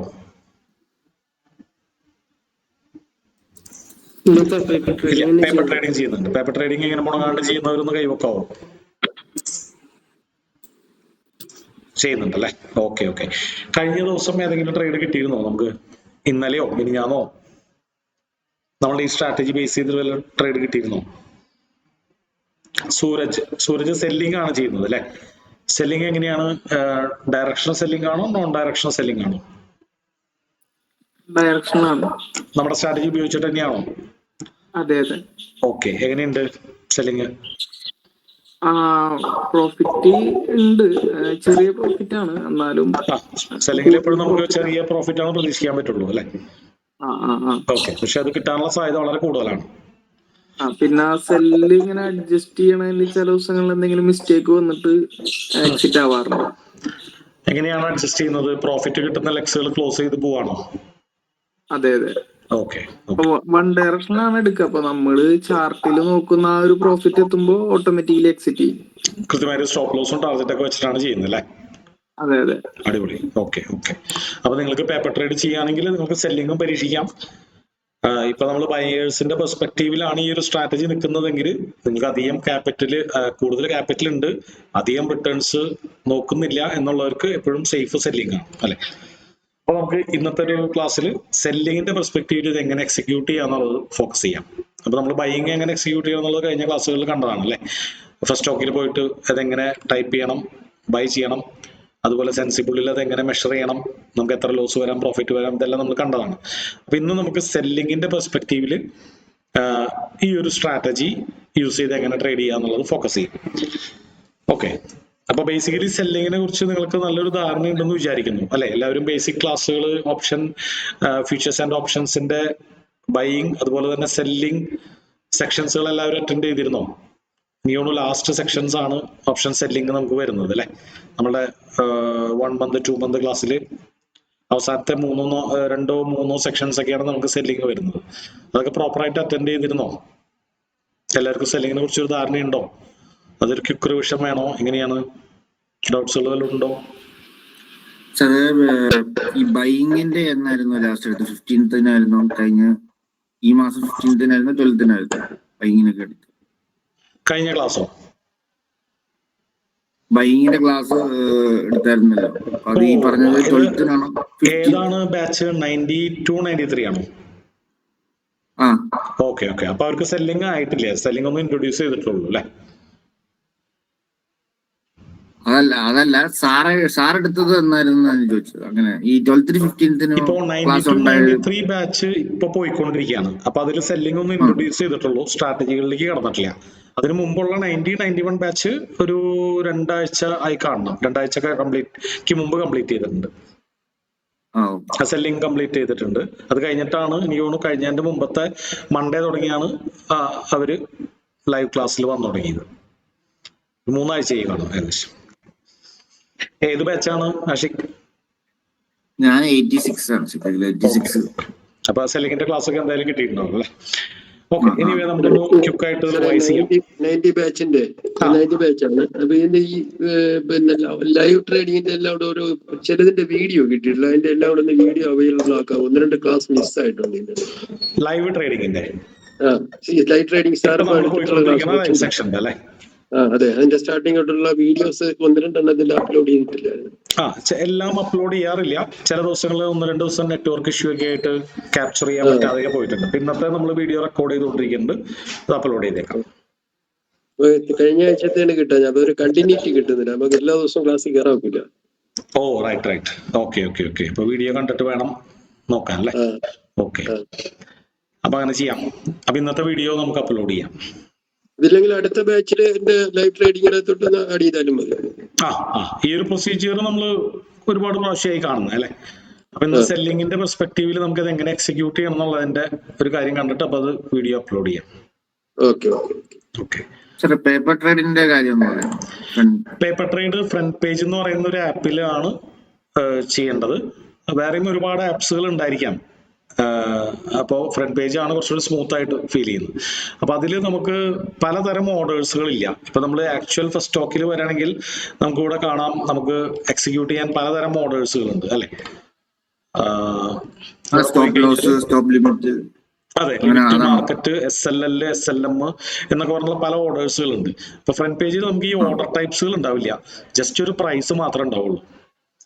അപ്പൊ ആ പ്രൈസ് ഇപ്പൊ 1000 രൂപയിൽ നിൽക്കുന്ന ഒരു സ്റ്റോക്ക് നമുക്ക് 990 വാങ്ങണമെങ്കിൽ ആ 990 അടിച്ചിട്ട് ബൈ കൊടുത്താൽ അത് ആ 990 വരുമ്പോഴേ വാങ്ങുള്ളൂ. അതായത് അത് ബേസിക്കലി ലിമിറ്റ് ഓർഡർ ആയിട്ടാണ് വർക്ക് ചെയ്യുക. ഇനി SLM ഓർഡർ 1000 രൂപയിൽ പ്രൈസ് നിൽക്കുമ്പോൾ 1010 ക്രോസ് ചെയ്യുമ്പോൾ വാങ്ങണമെന്നുണ്ടെങ്കിൽ ഇവിടെ 1010 അടിച്ചാൽ മതി. പക്ഷെ ആക്ച്വൽ ബ്രോക്കേഴ്സിന്റെ ഇടയ്ക്ക് ഇതെല്ലാം സെപ്പറേറ്റ് ഓർഡേഴ്സുകളാണ്. അപ്പൊ എക്സ്ചേഞ്ചിലേക്ക് പോകുമ്പോൾ അതാണ് ഒരു വലിയ വ്യത്യാസം ഫ്രണ്ട് പേജിലുള്ളത്. അതായത് ഫ്രണ്ട് പേജ് സിമ്പിൾ ആണ്. ഇതിപ്പോ ഫസ്റ്റ് സ്റ്റോക്കിൽ നിങ്ങൾക്ക് എക്സിക്യൂഷൻ അറിയാന്നുണ്ടെങ്കിൽ ഫ്രണ്ട് പേജിൽ എക്സിക്യൂട്ട് ചെയ്യാൻ സിമ്പിൾ ആണ്. ഓക്കെ, ബാക്കിയെല്ലാം സെയിം ആണ്. അപ്പൊ നമ്മൾ ഈ ഓപ്ഷൻ സെല്ലിങ്ങും ബൈയിങ് ഒക്കെ ചെയ്യുമ്പോൾ മാക്സിമം പേപ്പർ ട്രേഡ് ചെയ്യുക ആദ്യത്തെ 2 മാസത്തേക്കെങ്കിലും. 91, 92 ബാച്ചസ് ഒക്കെ ഇപ്പോൾ പൈസ ഇട്ട് ട്രേഡ് ചെയ്താൽ ഓപ്ഷൻസ് ബൈയിങ് ആണെങ്കിൽ തൊട്ടാൽ ഒരു 500-1000 പോകും അല്ലെ. വളരെ ചെറിയ ട്രേഡുകൾ എടുത്താൽ തന്നെ 500-1000 പോകും. സെല്ലിങ് ആണെങ്കിൽ വലിയ കുഴപ്പമില്ല. നമ്മൾ പേപ്പർ ട്രേഡ് എടുക്കുമ്പോൾ തന്നെ സാർ അതിൽ ലോസ് തന്നെ വരുന്നത്. പേപ്പർ ട്രേഡ് എടുക്കുമ്പോൾ ലോസ് ആണ് വരുന്നത്. അപ്പൊ ഏറ്റവും ഏത് ട്രേഡ് എടുത്തിട്ടുണ്ടായി?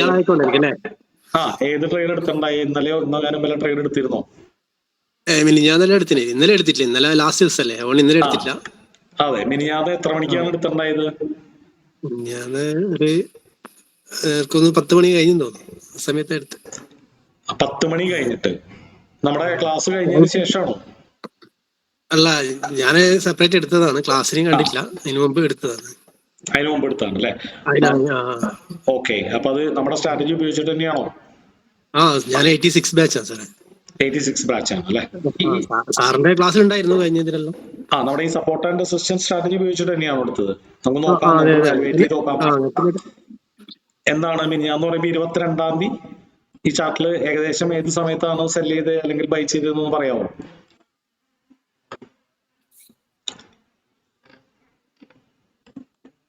എഴുതി വെച്ചിട്ടില്ല സാർ, അത് നോക്കി. ഓക്കെ, അപ്പൊ അത് നോക്കാം. നമ്മളെപ്പോഴും ട്രേഡിംഗ് ജേണൽ എഴുതുക. അതായത് നമ്മൾ 1-2 ട്രേഡ് കൊണ്ട് ഒരിക്കലും ഒരു സ്ട്രാറ്റജി വാല്യുവേറ്റ് ചെയ്യരുത്. 2 ട്രേഡ് വിജയിച്ചു എന്ന് പറഞ്ഞിട്ടും സ്ട്രാറ്റജി നല്ലതാവണമെന്നില്ല. 2-3 പ്രാവശ്യം പരാജയപ്പെട്ടു നമ്മൾ സ്ട്രാറ്റജി മോശമാണെന്നില്ല. അപ്പൊ നമ്മളെപ്പോഴും ഒരു ലാർജ് നമ്പേഴ്സ് കൊണ്ട് എപ്പോഴും നമ്മളൊരു സ്ട്രാറ്റജീനെ വാല്യുവേറ്റ് ചെയ്യണം. അപ്പൊ അതിനെ വിളിക്കുന്ന പേരാണ് ലോ ഓഫ് ലാർജ് നമ്പേഴ്സ്. അതായത് ഒരു കോയിൻ സാധാരണ നിലയ്ക്ക് നമ്മൾ ടോസ് ചെയ്ത് കഴിഞ്ഞാൽ പ്രോബബിലിറ്റി. അതെ, അപ്പൊ ഇത് എല്ലാവരും മനസ്സിലാക്കിയിരിക്കേണ്ട ഒരു ഇമ്പോർട്ടന്റ് ആയിട്ടുള്ള ഒരു കാര്യമാണ്. ഒരു ട്രേഡർ എന്ന് പറഞ്ഞു കഴിഞ്ഞാൽ ഏറ്റവും കൂടുതൽ നിങ്ങൾ ആദ്യം പഠിക്കേണ്ട ഒരു കാര്യമാണത് ലോ ഓഫ് പ്രോബബിലിറ്റി. അതായത് നമ്മളൊരു കോയിൻ ടോസ് ചെയ്ത് കഴിഞ്ഞാൽ സാധാരണ നിലയ്ക്ക് 50% ആണ് അത് ഹെഡ് ഓർ ടൈൽ വീഴാനുള്ളത്. പക്ഷെ നമ്മളൊരു കോയിൻ 10 പ്രാവശ്യം ടോസ് ചെയ്താൽ ആ 5 കിട്ടാറില്ല അല്ലെ. അതിന്റെ ആക്ച്വൽ പ്രോബബിലിറ്റി 50% എന്ന് പറഞ്ഞാൽ 5 പ്രാവശ്യം ഹെഡും 5 പ്രാവശ്യം ടൈലും വീഴണ്ടേ. അപ്പോൾ നമ്മൾ എന്ത് ചെയ്യണം? ഈ കോയിൻ ടോസ് ചെയ്യുമ്പോൾ അത് 10-ന് പകരം ഒരു 100 പ്രാവശ്യം കോയിൻ ടോസ് ചെയ്ത് കഴിഞ്ഞാൽ ഏകദേശം ഹെഡ് ഓർ ടൈലിന്റെ കണക്ക് 40-നും 60-നും ഇടയ്ക്ക് വരുന്നതാണ് പറയാം. 1000 പ്രാവശ്യം ഒരു കോയിൻ ടോസ് ചെയ്ത് കഴിഞ്ഞാൽ ആ പ്രോബബിലിറ്റി കൂടുതൽ റിഫ്ലക്ട് ചെയ്യും. അതായത് 490-നും 510-നും ഇടയ്ക്ക് വരുന്നതാണ് പറയാം. അതായത് എത്രയോ പ്രാവശ്യം നമ്മൾ സാമ്പിൾസ് കൂടുതൽ എടുത്തിട്ട് നമ്മൾ ഇവാലുവേറ്റ് ചെയ്യുന്നോ അത്രമാത്രം കൃത്യമായിരിക്കും അതിന്റെ ആക്ച്വൽ വിന്നിങ് റേറ്റ്. അപ്പോൾ ഒരു സ്ട്രാറ്റജി 60% വിന്നിങ് റേറ്റ് ഉള്ള ഒരു സ്ട്രാറ്റജി ആണെങ്കിൽ ഇപ്പൊ ഇന്നത്തെ കാലഘട്ടത്തിൽ നമുക്ക് decent amount of profit generate ചെയ്യാൻ 60% വിന്നിങ് റേറ്റ് ഉള്ള ഒരു സ്ട്രാറ്റജി മതി. എല്ലാവർക്കും അറിയാലോ, 90%-ഉം 80%-ഉം കിട്ടൂല, അതിന്റെ ആവശ്യമില്ല. അപ്പോ 60% വിന്നിങ് റേറ്റ് ഉണ്ടെങ്കിൽ അപ്രോക്സിമേറ്റ്ലി 100 ട്രേഡ് ചെയ്യുമ്പോൾ 60 ട്രേഡ് വിജയിക്കുകയാണ്, 40 ട്രേഡ് പരാജയപ്പെടുന്നു അല്ലെ. അപ്പൊ 20 എക്സ്ട്രാ ട്രേഡിന്റെ പ്രോഫിറ്റ് ആണ് നമുക്ക് കിട്ടുക. അങ്ങനെ വേണം നമ്മൾ ട്രേഡിങ്ങിനെ കാണാൻ. അപ്പോ ഈ 60% ഉള്ളൊരു സ്ട്രാറ്റജി നമ്മളൊരു 10 പ്രാവശ്യം അതൊന്നും ഇവാലുവേറ്റ് ചെയ്ത് നോക്കിയാൽ ഒരിക്കലും 6-4 കിട്ടില്ല. അതായത് 6 വിന്നും 4 ലോസും കിട്ടില്ല. അത് ചിലപ്പോ കോയിൻ ടോസ് ചെയ്യണ പോലെ തന്നെ 5-5 ആവാം, അല്ലെങ്കിൽ 6-4 ആവാം ഉള്ള പ്രോബിലിറ്റി 10% ഉള്ളൂ. 7-3 ആവാം, 8-2 ആവാം, 9-1 ആവാം, 10-0 ആവാം. അതായത് 10ഉം പരാജയപ്പെടാനുള്ള സാധ്യതയും 5 കിട്ടുന്നതിന് തുല്യമല്ലേ? ഒരു കോയിൻ ടോസ് ചെയ്യുമ്പോൾ 10 പ്രാവശ്യം നമുക്കത് പറഞ്ഞാൽ വിശ്വസിക്കാൻ പറ്റില്ല. പക്ഷെ മാത്തമാറ്റിക്കൽ പ്രോബബിലിറ്റി സെയിം ആണ്. 5 നമ്മൾ വീഴുമ്പോൾ നമ്മൾ വിചാരിച്ച പോലെ നമ്മൾ കാണാറുണ്ട് അല്ലെ? പക്ഷെ 10-0 വീണാൽ, അതായത് 10 പ്രാവശ്യം കോയിൻ ഒരു കുട്ടി ടോസ് ചെയ്തിട്ട് 10 പ്രാവശ്യം ഹെഡ് വീണാൽ നമുക്ക് അത്ഭുതമാണ്. പക്ഷെ ആ കുട്ടിക്ക് 5 കിട്ടിയാൽ നമുക്കൊരു അത്ഭുതമില്ല. ഇത് ഞാൻ പ്രതീക്ഷിച്ചിരുന്നു അല്ലെ? അപ്പൊ അത് പോലെ നമ്മൾ ട്രേഡിങ്ങിനെ കാണണം. എപ്പോഴും നമ്മൾ ഒരു സ്ട്രാറ്റജി എടുത്ത് ബാക്ക് ടെസ്റ്റ് ചെയ്യുമ്പോൾ മിനിമം ഒരു 100 പ്രാവശ്യമെങ്കിലും ബാക്ക് ടെസ്റ്റ് ചെയ്യണം. അപ്പൊ ഈ ഒരു സ്ട്രാറ്റജി ബാക്ക് ടെസ്റ്റ് ചെയ്യാൻ അത്ര എളുപ്പമല്ല. നിങ്ങൾ ഇൻട്രാഡേയിൽ പഠിച്ചിട്ടുള്ള 15 മിനിറ്റിന്റെ സ്ട്രാറ്റജി ഉണ്ടല്ലോ, അതിനെ സിസ്റ്റമാറ്റിക് അപ്രോച്ച് എന്നാണ് പറയാം.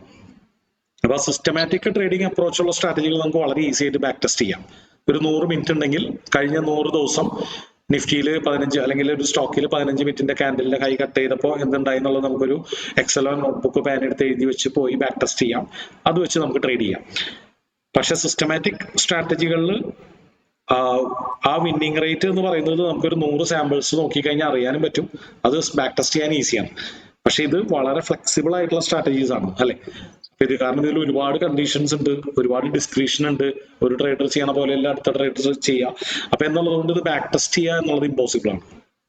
അപ്പോൾ സാധാരണ നിലയ്ക്ക് ബാക്ക് ടെസ്റ്റ് ചെയ്യാൻ പറ്റുന്ന സ്ട്രാറ്റജികൾ, സിസ്റ്റമാറ്റിക് ആയിട്ടുള്ള സ്ട്രാറ്റജികൾ, ഒരു റൂൾസ് ബേസ്ഡ് ഉള്ള സ്ട്രാറ്റജികളിന് ഒരു ലിമിറ്റ് ഉണ്ട്. മാർക്കറ്റിന് അഗേൻസ്റ്റ് ആയിട്ടുള്ള എഡ്ജിന് ഒരു ലിമിറ്റ് ഉണ്ട്. പക്ഷെ നമ്മൾ ഫ്ലെക്സിബിൾ ആയിട്ടുള്ള സ്ട്രാറ്റജികൾക്ക് ആ ലിമിറ്റ് എന്ന് പറയുന്നത് ഓരോരുത്തരുടെ സ്കില്ല് ബേസ് ചെയ്തിട്ടാണ്.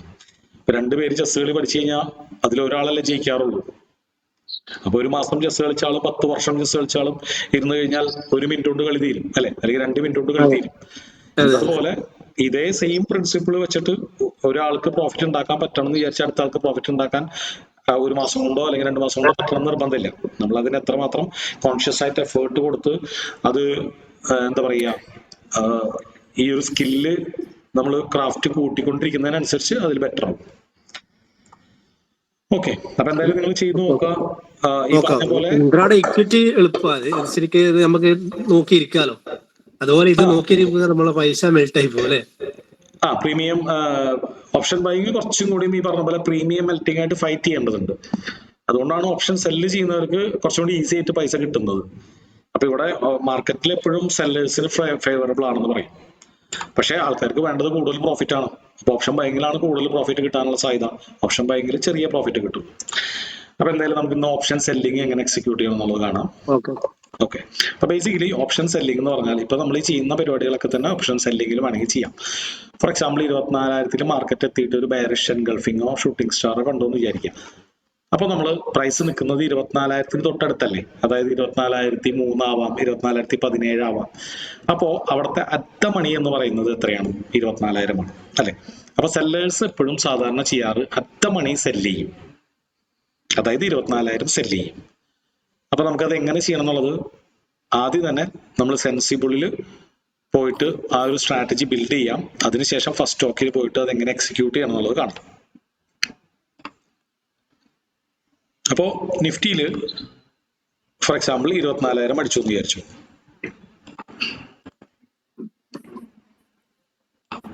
സ്ക്രീൻ കാണുന്നില്ല, ഷെയർ ചെയ്തിട്ട് സ്ക്രീൻ എല്ലാവർക്കും എങ്ങനെയാണ് കാണാൻ? നെറ്റ്വർക്ക് ഇഷ്യൂ ഒന്ന് നോക്കിയാൽ മതിയെ. Net slow ആകുമ്പോഴായിരിക്കും.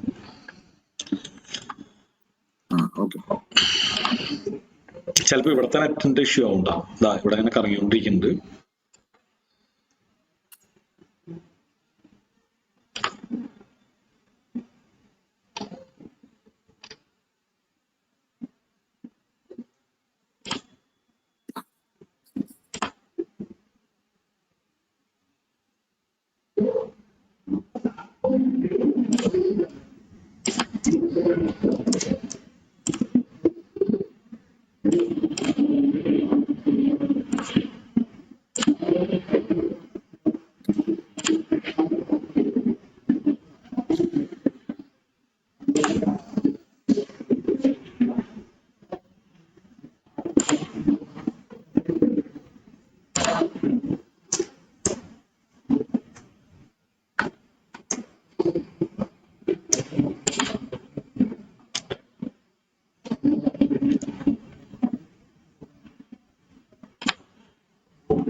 എന്താണെന്ന് അറിയില്ല, ഭയങ്കരമായിട്ട് സ്ലോ ആവുന്നുണ്ട്. കാര്യം നെറ്റ് സ്പീഡ് കാണിക്കുന്നുണ്ടെങ്കിലും ചാർട്ട് ലോഡ് ആവാൻ കുറച്ച് ടൈം എടുക്കുന്നുണ്ട്.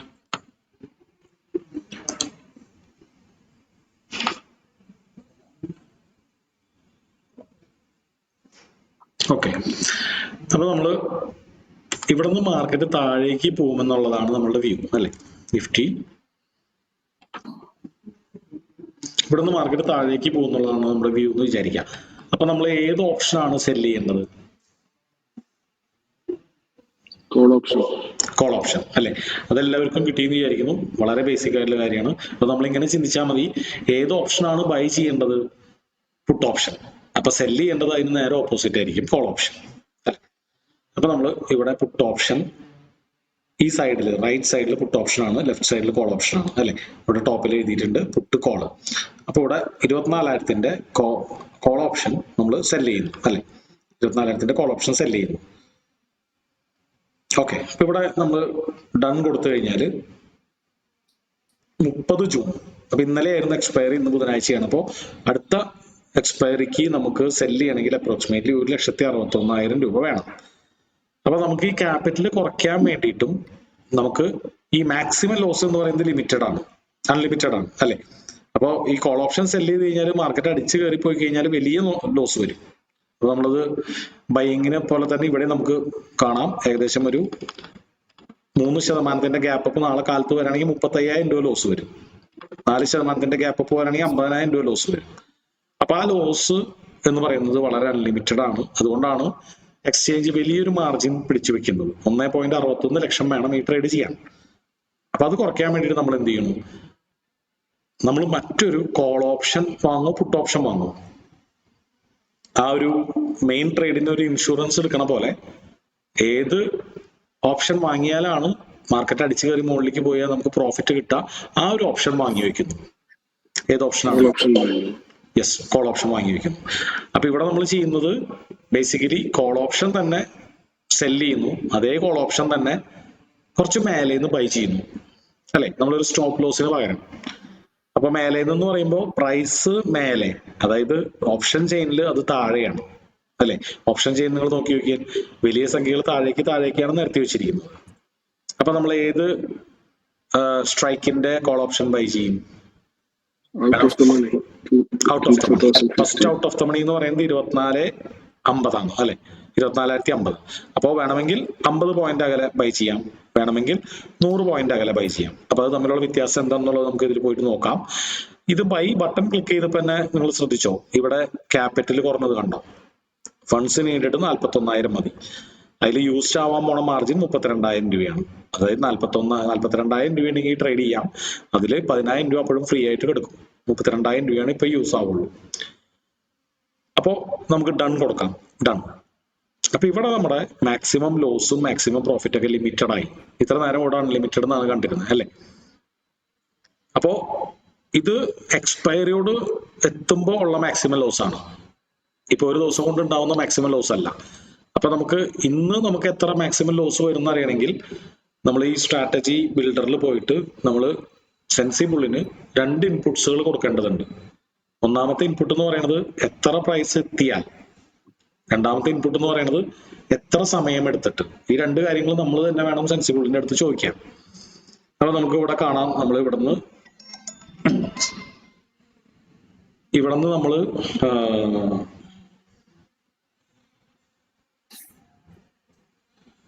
എന്താണ്, ഒരു മിനിറ്റ് കേട്ടോ, എക്സ്ക്യൂസ് മീ.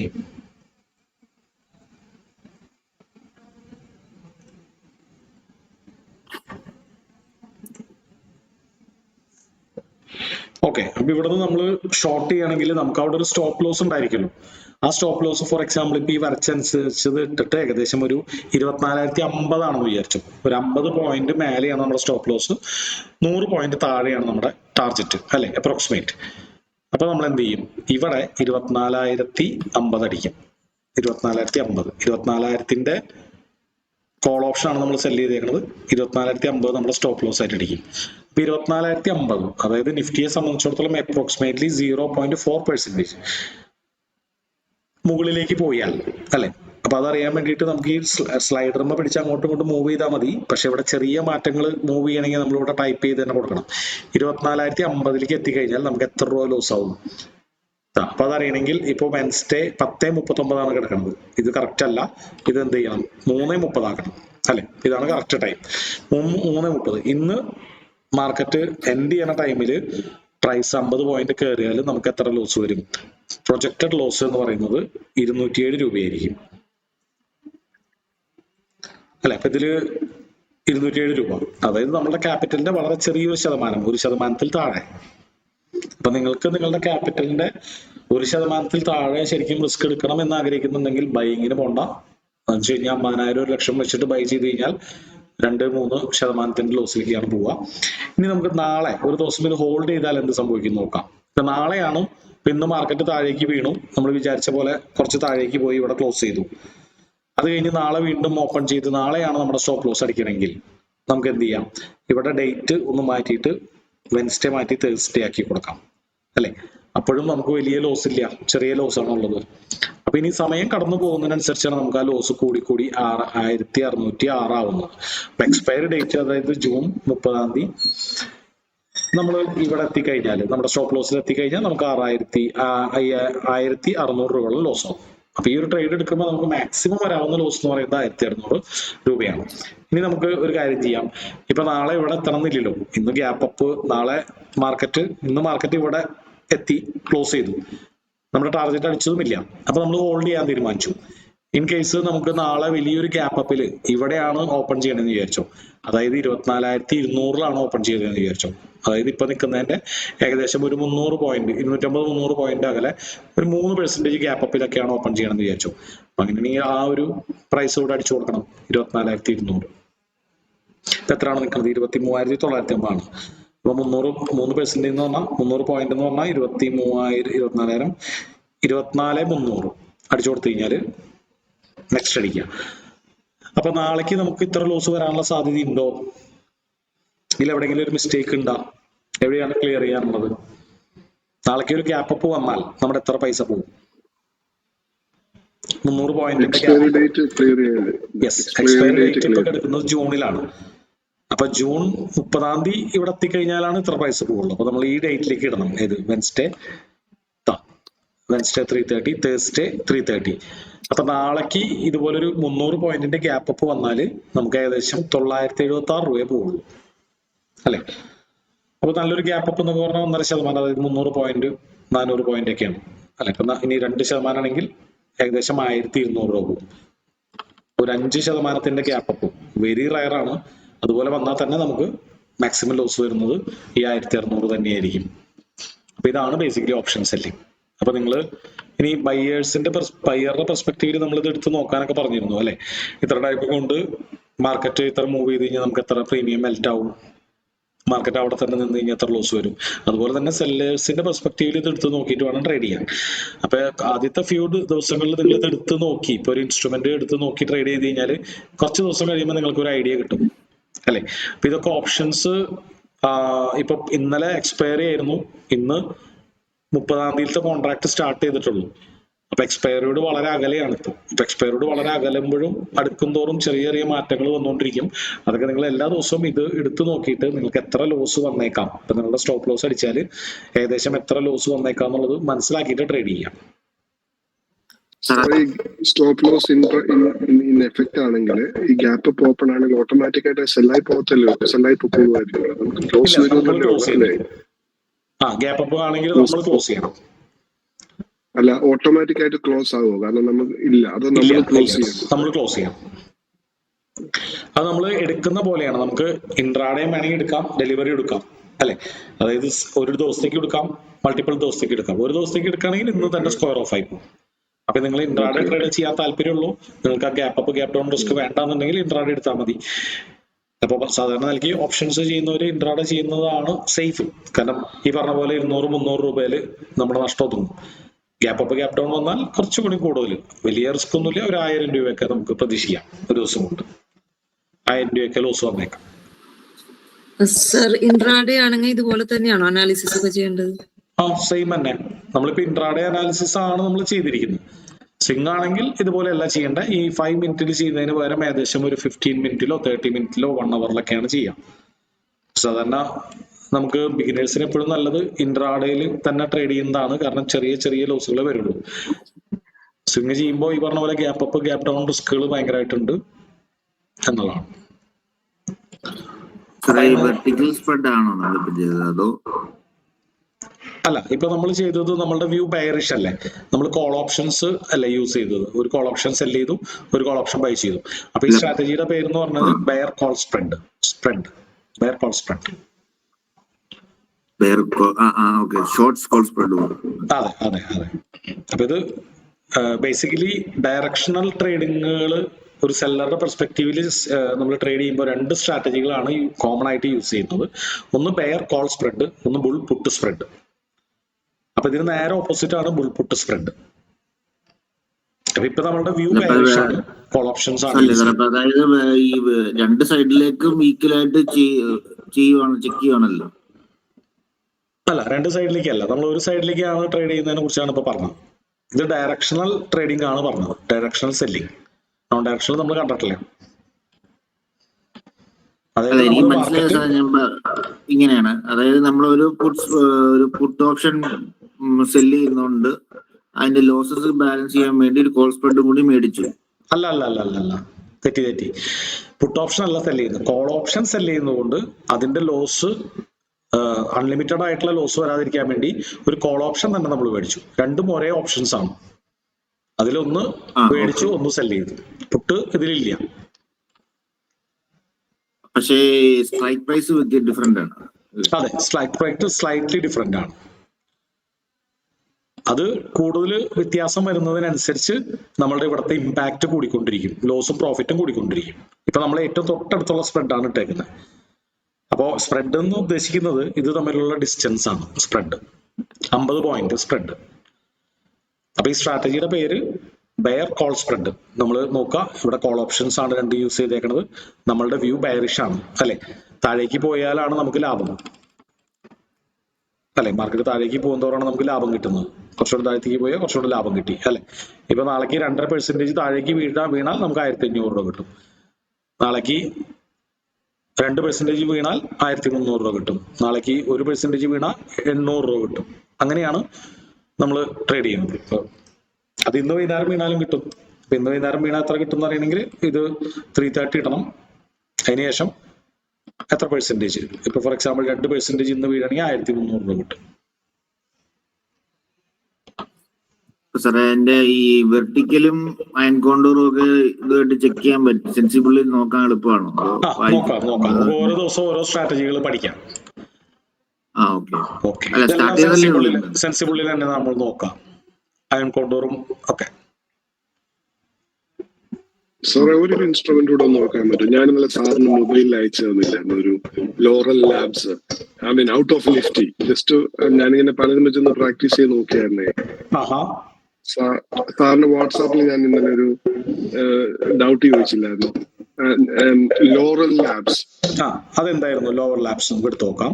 ഓക്കെ, ഞാൻ അതിന്റെ സ്ട്രൈക്ക് പ്രൈസ് ഒന്ന് എടുക്കാം സാറേ.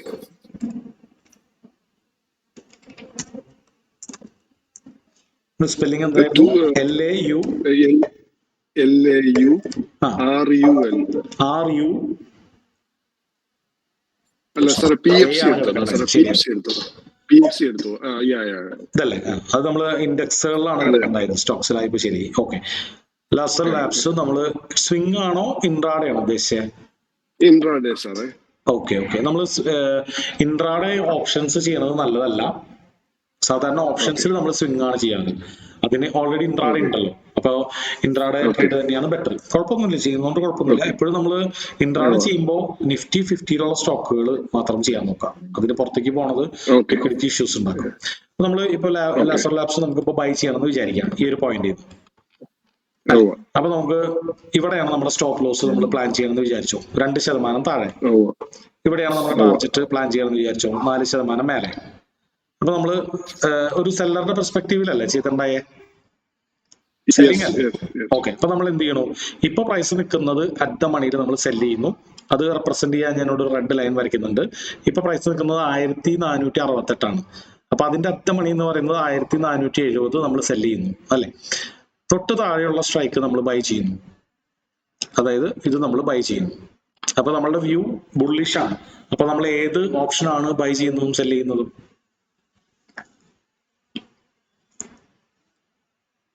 മാർക്കറ്റ് മുകളിലേക്ക് പോകുമ്പോൾ പൈസ കിട്ടണമെങ്കിൽ ഏത് ഓപ്ഷൻ നമ്മൾ സെല് ചെയ്യണം? പുട്ട് ഓപ്ഷൻ സെല് ചെയ്യണം. പുട്ട് ഓപ്ഷൻ സെല് ചെയ്യണം അല്ലെ. നമ്മുടെ വ്യൂ ബുള്ളിഷ് ആണ്, നമ്മൾ പുട്ട് ഓപ്ഷൻ സെല് ചെയ്യുന്നു. അപ്പൊ അഥവാ പ്രൈസ് താഴേക്ക് വീണ് കഴിഞ്ഞാൽ വലിയ ലോസ് വരാതിരിക്കാൻ നമ്മൾ ഏത് ഓപ്ഷൻ ഹെഡ്ജ് ചെയ്യണം അല്ലെങ്കിൽ ഇൻഷുറൻസ് എടുക്കണം? പുട്ട് ഓപ്ഷൻ ബൈ ചെയ്യണം. പുട്ട് ഓപ്ഷൻ തന്നെ ബൈ ചെയ്യണം അല്ലെ. അപ്പൊ നമുക്ക് ഇത് ആദ്യം തന്നെ ഇവിടെ വരച്ച് നമ്മുടെ മനസ്സിൽ ഒരു വിഷ്വൽ ഐഡിയ ഉണ്ടാക്കിയതിന് ശേഷം നമുക്ക് നേരെ സെൻസിബിളിലേക്ക് പോവാം. അപ്പൊ ഇത് വളരെ കുറഞ്ഞ ഇന്റൻസിറ്റിയിൽ ചെയ്യണമെന്നുണ്ടെങ്കിൽ ഒരു 10 പോയിന്റ് താഴെയുള്ള പുട്ട് ഓപ്ഷനാണ് നമുക്ക് 70 60 അല്ലെ നമുക്ക് സെല് ചെയ്യാൻ ബൈ ചെയ്യേണ്ടത്, തിരിച്ച് ബൈ ചെയ്യേണ്ടത്. അപ്പോൾ വളരെ കുറഞ്ഞ ഇമ്പാക്റ്റിൽ നമുക്ക് ട്രേഡ് ചെയ്യാൻ പറ്റും. അപ്പൊ ഇനി നമുക്ക് ഇത് അങ്ങനെ തന്നെ നമുക്ക് സെൻസിബിളിലേക്ക് കോപ്പി ചെയ്യാം. അപ്പൊ നമ്മൾ 1470 ഓർത്ത് വെക്കുക.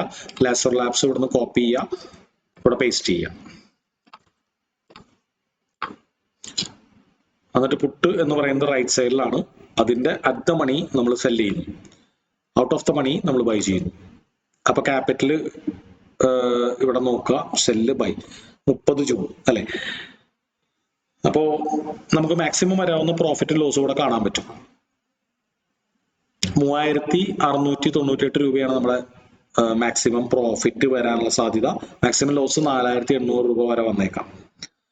അപ്പൊ അതിപ്പോ ആക്ച്വൽ പ്രൈസ് നമ്മളുടെ സ്ട്രൈക്കിന്റെ മേലെയാണോ താഴെയാണോ അനുസരിച്ച് ഇവിടെ മാക്സിമം പ്രോഫിറ്റ് മാക്സിമം ലോസും ചെറുതായിട്ട് അങ്ങോട്ടും ഇങ്ങോട്ടും മാറും. ഇതാണ് നമ്മളുടെ ട്രേഡ്. ഏകദേശം ഇത് ട്രേഡ് ചെയ്യണമെങ്കിൽ നമ്മുടെ ഫണ്ട് 1.17 ലക്ഷം വേണം. മാർജിൻ നീഡഡ് യൂസ് ചെയ്യാൻ പോണ മാർജിൻ എന്ന് പറയുന്നത് 50,000 ആയിരിക്കും. ഓക്കെ, അപ്പൊ നമുക്കിനി ഏകദേശം നമ്മുടെ സ്റ്റോപ്പ് ലോസും ടാർഗറ്റ് എത്തിക്കഴിഞ്ഞാൽ എത്ര പ്രോഫിറ്റ് എത്ര ലോസ് കിട്ടുന്നുള്ളത് നമുക്ക് നോക്കാം. അതിനു മുമ്പ് ടൈം ഒരു വിഷയമാണ്. അപ്പൊ ഈ ടൈം ഇന്ന് നമ്മൾ ട്രേഡ് എടുത്തു എന്ന് വിചാരിച്ചോ, തേഴ്സ്ഡേ അല്ലെ, ഒരു 2-3 ദിവസത്തെ ഒരു സ്വിംഗ് ട്രേഡ് ചെയ്യുന്നതായിട്ട് സങ്കല്പിക്കാം. ഇന്നിപ്പോ ഫ്രൈഡേ ഇല്ല, അപ്പൊ തേഴ്സ്ഡേ 3:30 നമുക്ക് നോക്കാം.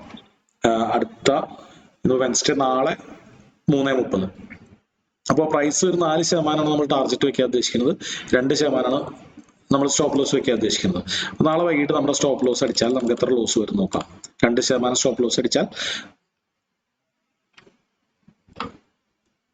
നമ്മളുടെ പുട്ട് ഓപ്ഷൻസ് ഇതിലാണോ ഡൗട്ട് ഉണ്ടായിരുന്നത്? യെസ് സർ, യെസ്, അതാണ് അവിടെ ഡൗട്ട് വന്നത്. റൈറ്റ്. അപ്പൊ ഇത് ഒരു ടെക്നിക്കൽ എററാണ്. അപ്പോ ഒരു പക്ഷേ നമുക്ക് ഇതിൽ ലിക്വിഡിറ്റി ഇഷ്യൂ ഉള്ളതുകൊണ്ടാണ് ഇങ്ങനെ കാണിക്കുക. ലിക്വിഡിറ്റി ഇഷ്യൂ ഉള്ളത് നമുക്ക് ചെക്ക് ചെയ്യണമെങ്കിൽ ഓപ്ഷൻ ചെയിനിലേക്ക് പോകണം. അതായത് അതുകൊണ്ടാണ് നമ്മൾ സ്റ്റോക്ക് ഓപ്ഷൻസ് നമ്മൾ ട്രേഡ് ചെയ്ത് ചെയ്യണത് നല്ലതല്ല. നമ്മൾ അഥവാ ട്രേഡ് ചെയ്യണമെങ്കിൽ തന്നെ Nifty 50 സ്റ്റോക്സുകൾ ഉണ്ടല്ലോ, റിലയൻസും ഇൻഫോസിസും, അതുപോലെ വലിയ സ്റ്റോക്സുകൾ മാത്രമേ. ചിലപ്പോൾ അവിടെ ലിക്വിഡിറ്റി വേണ്ടത്ര ഉണ്ടാവില്ല. അപ്പൊ സെൻസിബിളിൽ എറർ വരാറുണ്ട്, നോക്കാം. അപ്പോൾ ഓപ്ഷൻ ചെയിൻ അടിക്കുക, NSE പോയിട്ട് അവിടെ ലാസർ ലാബ്സ് സെർച്ച് ചെയ്തിട്ട് ലിക്വിഡിറ്റി നോക്കാം. OI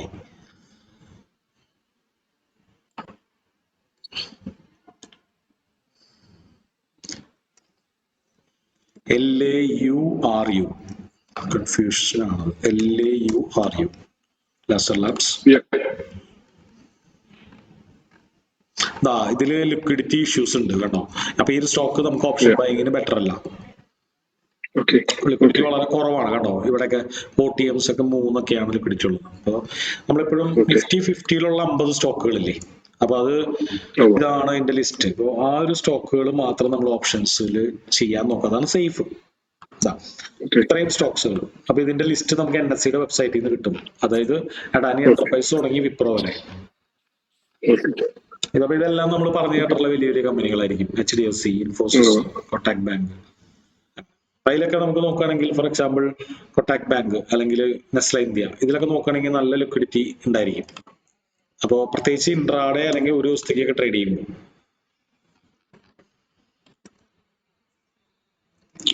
NEST എക്സ്പയറി കൂടുതലുള്ള പ്രൊഡക്റ്റ് ചെയ്യുന്നുണ്ട് വല്ല ഉണ്ടോ? എന്തോ എക്സ്പയറി ഇപ്പം നിഫ്റ്റി ബാങ്കോ അല്ലെ വേറെ ഏതെങ്കിലും 50 അല്ലാതെ 1 വീക്ക് 1 month ഒക്കെ ഉള്ള എക്സ്പയറി ഉള്ള ബാങ്ക് നിഫ്റ്റിയിൽ തന്നെ ചെയ്യാം, കുഴപ്പമില്ല. ബാങ്ക് നിഫ്റ്റിയിൽ നല്ല ലിക്വിഡിറ്റി ഉണ്ട്. ഓപ്ഷൻ സെല്ലിങ്ങും ബൈങ് ഒക്കെ എല്ലാവരും ചെയ്യുന്നതാണ്. സെല്ലിങ് ഏറ്റവും കൂടുതൽ ആൾക്കാർ ചെയ്യുന്നത് നിഫ്റ്റിയിലാണ്. ബാങ്ക് നിഫ്റ്റി ബൈയിങ് ചെയ്യുന്നവരുടെ ഫേവറേറ്റ് ആണ്. കുറച്ചുകൂടി മൊമെന്റം കൂടുതലുണ്ട്, അതുകൊണ്ടാണ്. ഓക്കെ, കമ്മോഡിറ്റീസ് ഒക്കെ ആണെങ്കിലോ എന്തോ ഫോറക്സ് പോലെയാണോ? എന്താണ് കമ്മോഡിറ്റീസ് ഫോറക്സ് പോലെയാണോ? കമ്മോഡിറ്റീസ് ഫോറക്സ് പോലെയാണ് ഓൾമോസ്റ്റ്. കമ്മോഡിറ്റീസ് എന്ന് പറയുന്നത് നമ്മൾ ഫ്യൂച്ചേഴ്സ് ആണ് പലരും ട്രേഡ് ചെയ്യുക, ഓപ്ഷൻസിലേക്ക് ചെയ്യാറില്ല. ഓപ്ഷൻസും നമുക്ക് വേണമെങ്കിൽ ചെയ്യാം, ഇതുപോലെ തന്നെ ഓപ്ഷൻസ് ബൈ ചെയ്യാം, സെൽ ചെയ്യാം, ഒക്കെ ചെയ്യാം. പക്ഷെ കൂടുതൽ ആൾക്കാർ കമ്മോഡിറ്റീസ് ട്രേഡ് ചെയ്യുന്നത് ഫ്യൂച്ചേഴ്സിലാണ്. ആൾക്കാരില്ലേ ഓപ്പൺ ഫ്യൂച്ചേഴ്സ് നമുക്ക് സ്റ്റോക്സ് ചെയ്യണമെങ്കിൽ ഇപ്പൊ ഇൻട്രാഡേ ആയിട്ട് നമുക്ക് ചെയ്യണമെങ്കിൽ ഓൾറെഡി ഇൻട്രാഡേ ഉണ്ടല്ലോ, നമുക്ക് ഇൻട്രാഡേ ആയിട്ട് ഒരു ക്വാണ്ടിറ്റി ഒക്കെ ആയിട്ട് വാങ്ങാലോ. അപ്പോൾ കമ്മോഡിറ്റി ട്രേഡ് ചെയ്യുന്നത് ഫ്യൂച്ചേഴ്സിൽ ചെയ്യാൻ കാരണം എന്ന് വെച്ച് കഴിഞ്ഞാൽ പ്രീമിയം മെൽറ്റിങ്ങിന്റെ എഫക്റ്റ് ഇല്ല. കുറച്ച് ഗോൾഡ് ക്രൂഡ് ഓയിൽ ഒക്കെ കുറച്ച് കയറി അതിനനുസരിച്ച് പ്രോഫിറ്റ് ആയിരിക്കും, കുറച്ച് താഴേക്ക് പോയി അതിനനുസരിച്ച് ലോസ് വരും. അപ്പൊ നമ്മൾ ഇൻട്രാഡേ ട്രേഡ് ചെയ്യാറില്ലേ ഈക്വിറ്റിയിൽ, അതുപോലെ ചെയ്യാൻ പറ്റും. നമുക്ക് വേണമെങ്കിൽ നമുക്ക് വലിയ പൈസ ഉണ്ടാക്കണം, നമുക്ക് അത്ര കൺവിക്ഷൻ ഉള്ള ട്രേഡ് ഒക്കെയാണ് ഗോൾഡിൽ സിൽവറിലൊക്കെ ആണെങ്കിൽ നമുക്കത് ഓപ്ഷൻസിൽ ചെയ്യാം, കോൾ ഓപ്ഷൻ വാങ്ങാം, പുട്ട് ഓപ്ഷൻ വാങ്ങാം. ഓക്കെ, ജനറലി എല്ലാവരും ഈ കൊമോഡിറ്റി ട്രേഡിംഗ് എന്ന് പറയുമ്പോൾ കൂടുതൽ ആൾക്കാർ ഫ്യൂച്ചേഴ്സിലാണ് ട്രേഡ് ചെയ്യുന്നത്. കാരണം ഈ അവര് പ്രീമിയം മെൽറ്റിംഗ് എഫക്റ്റ് എടുക്കാൻ നോക്കുന്നില്ല. അപ്പൊ ഓപ്ഷൻ ബൈയിങ് ചെയ്യുന്നവർ കൂടുതൽ ഫോക്കസ് ചെയ്യുന്നത് ഇൻഡെക്സുകളാണ്, നിഫ്റ്റിയും ബാങ്ക് നിഫ്റ്റി.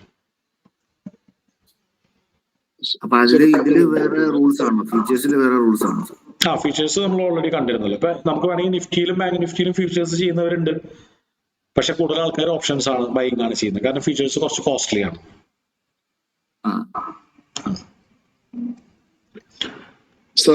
ഈ സെൻസിബിളിൽ ഒരു ഓപ്ഷൻ ഉണ്ട്, ഈ ട്രേഡ് എന്നുള്ള ഹെഡിങ്ങിനടിയിൽ സ്ട്രാറ്റജി വിസാർഡ് എന്ന് പറഞ്ഞൊരു ഒരു സെക്ഷൻ ഉണ്ട്. അതിനകത്ത് നമ്മൾ നമ്മുടെ സ്റ്റോക്ക് നിഫ്റ്റി കൊടുത്തു കഴിഞ്ഞാൽ ഈ പ്രഡിക്ഷൻ എന്ന് പറഞ്ഞ നെക്സ്റ്റ് വിൻഡോ ഉണ്ടല്ലോ, അതിനകത്ത് അതിന്റെ യൂസേജ് എനിക്ക് മനസ്സിലായില്ല. ബിറ്റ്വീൻ ബിലോ എന്താ സാറേ ഏതിലാണെന്ന് പറയുന്നത്? ട്രേഡിന്റെ ഒന്നുകൂടി ട്രേഡിന്റെ ഹെഡിങ് പോയാൽ മതി. സ്ട്രാറ്റജി പഠിക്കാന്ന് പറഞ്ഞാൽ തീരില്ല, കാരണം ഇതിൽ ഒരുപാട് ഓപ്ഷൻസുകൾ ഉണ്ട്. ഇപ്പൊ ഈ സെൻസിബിൾ എന്ന് പറയുന്നത് നമ്മളുടെ ഏറ്റവും കൂടുതൽ ആൾക്കാർ ഇതിനു വേണ്ടി യൂസ് ചെയ്യുന്നത് ഒരു ഓപ്ഷൻ കാൽക്കുലേറ്റർ ആയിട്ടാണ്. അതല്ലാതെ ഇതിൽ ഒരുപാട് ഓപ്ഷൻസുകൾ ഇതിൻ്റെ ഉള്ളിൽ ഉണ്ട്. ഈ പേജുകളൊക്കെ പോയി കഴിഞ്ഞാൽ ഇത് FII DI ഡാറ്റ നമുക്ക് ഓരോ ദിവസം ഓരോന്ന് കാണാം, ഇതിൽ അത്യാവശ്യമായിട്ടുള്ള കാര്യങ്ങൾ കാണാം. ഓപ്ഷൻ അതിനകത്ത് സ്ട്രാറ്റജി വിസാർഡ് നമ്മൾ യൂസ് ചെയ്യുന്നതാണോ ഈ ട്രേഡിനകത്ത്?